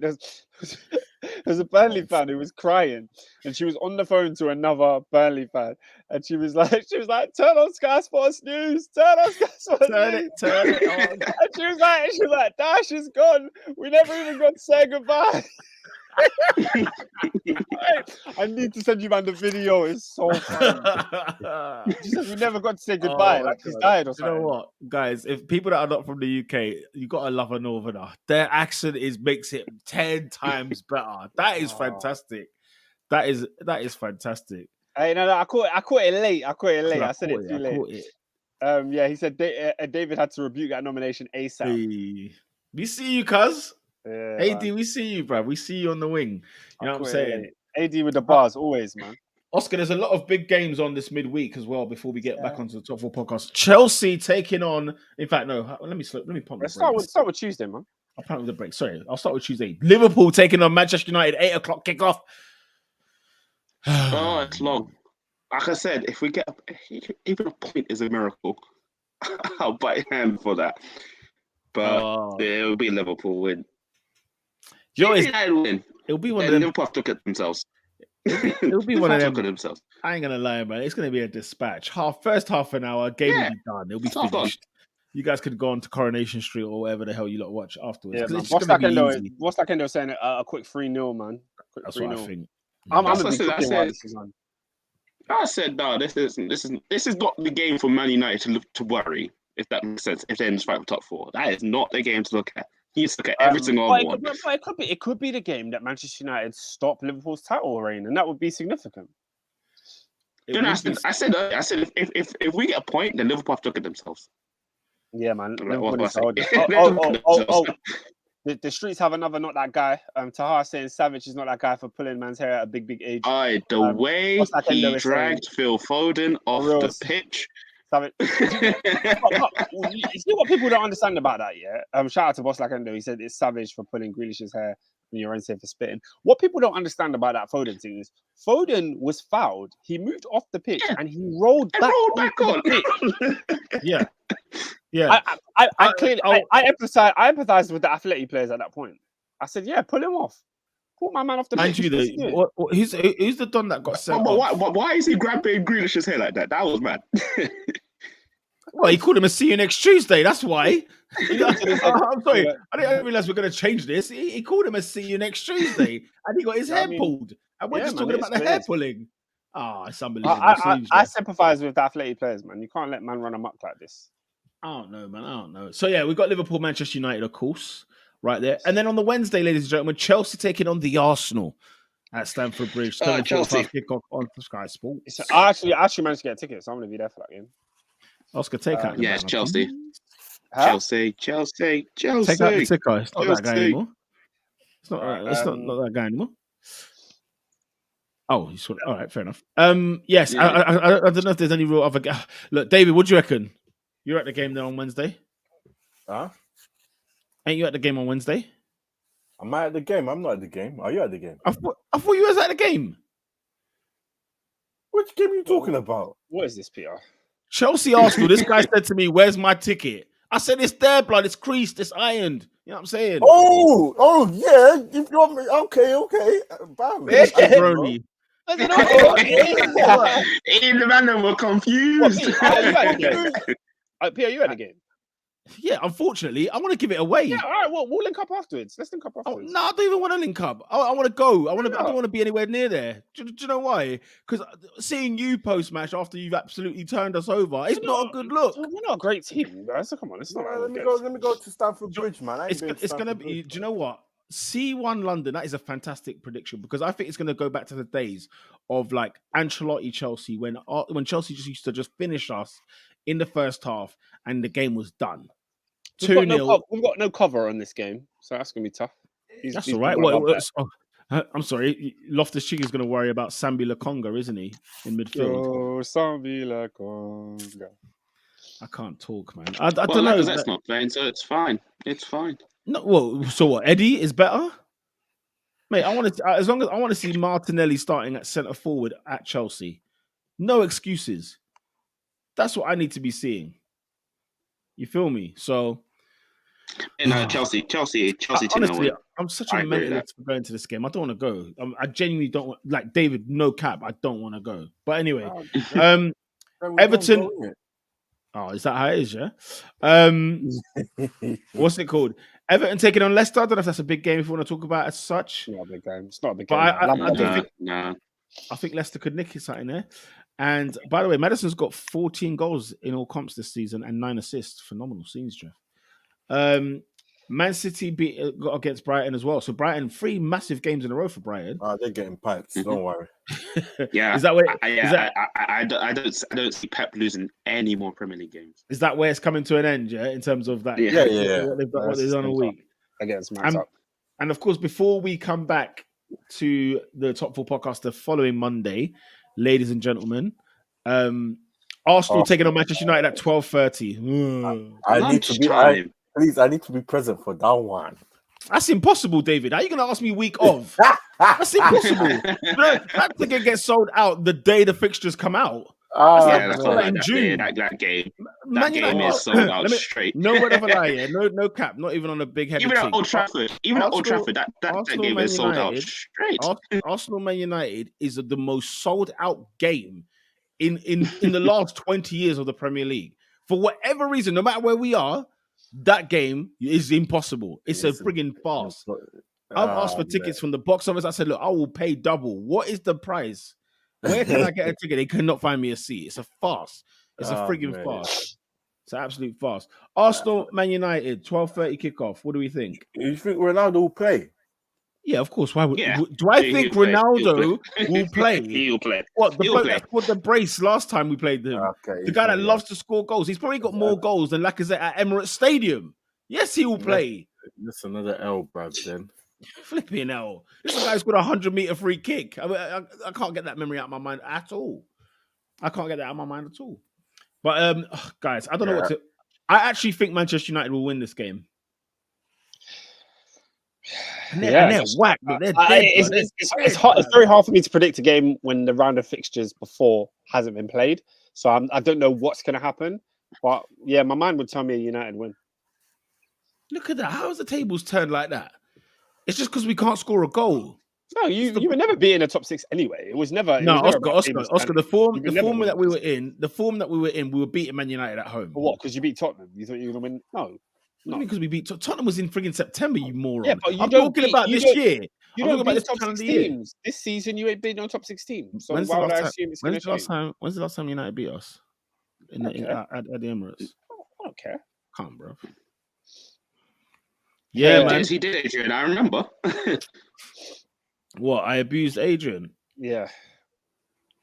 I wonder what week that was. I'd love to know what week that was because, man, how's it changed like this? Anyway, okay, Arsenal win. Just for that, Arsenal win.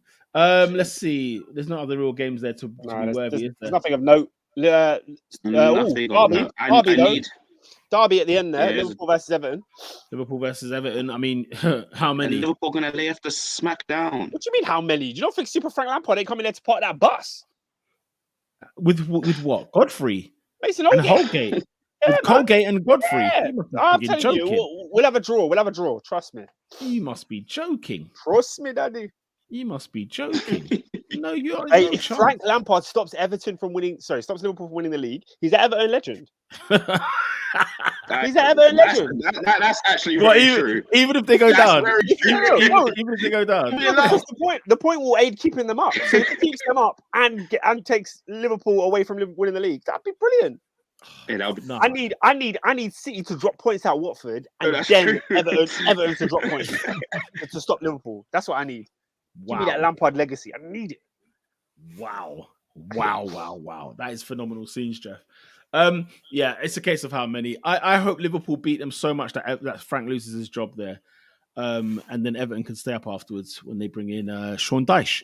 But yes, that is basically the weekend's games that we can look forward to. Other than that, people, geez, what a week it's been.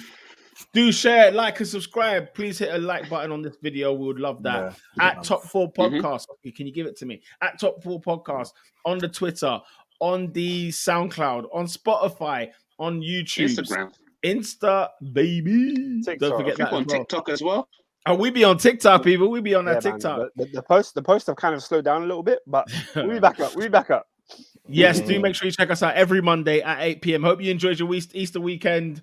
Big up to everyone that is locked in, locked on.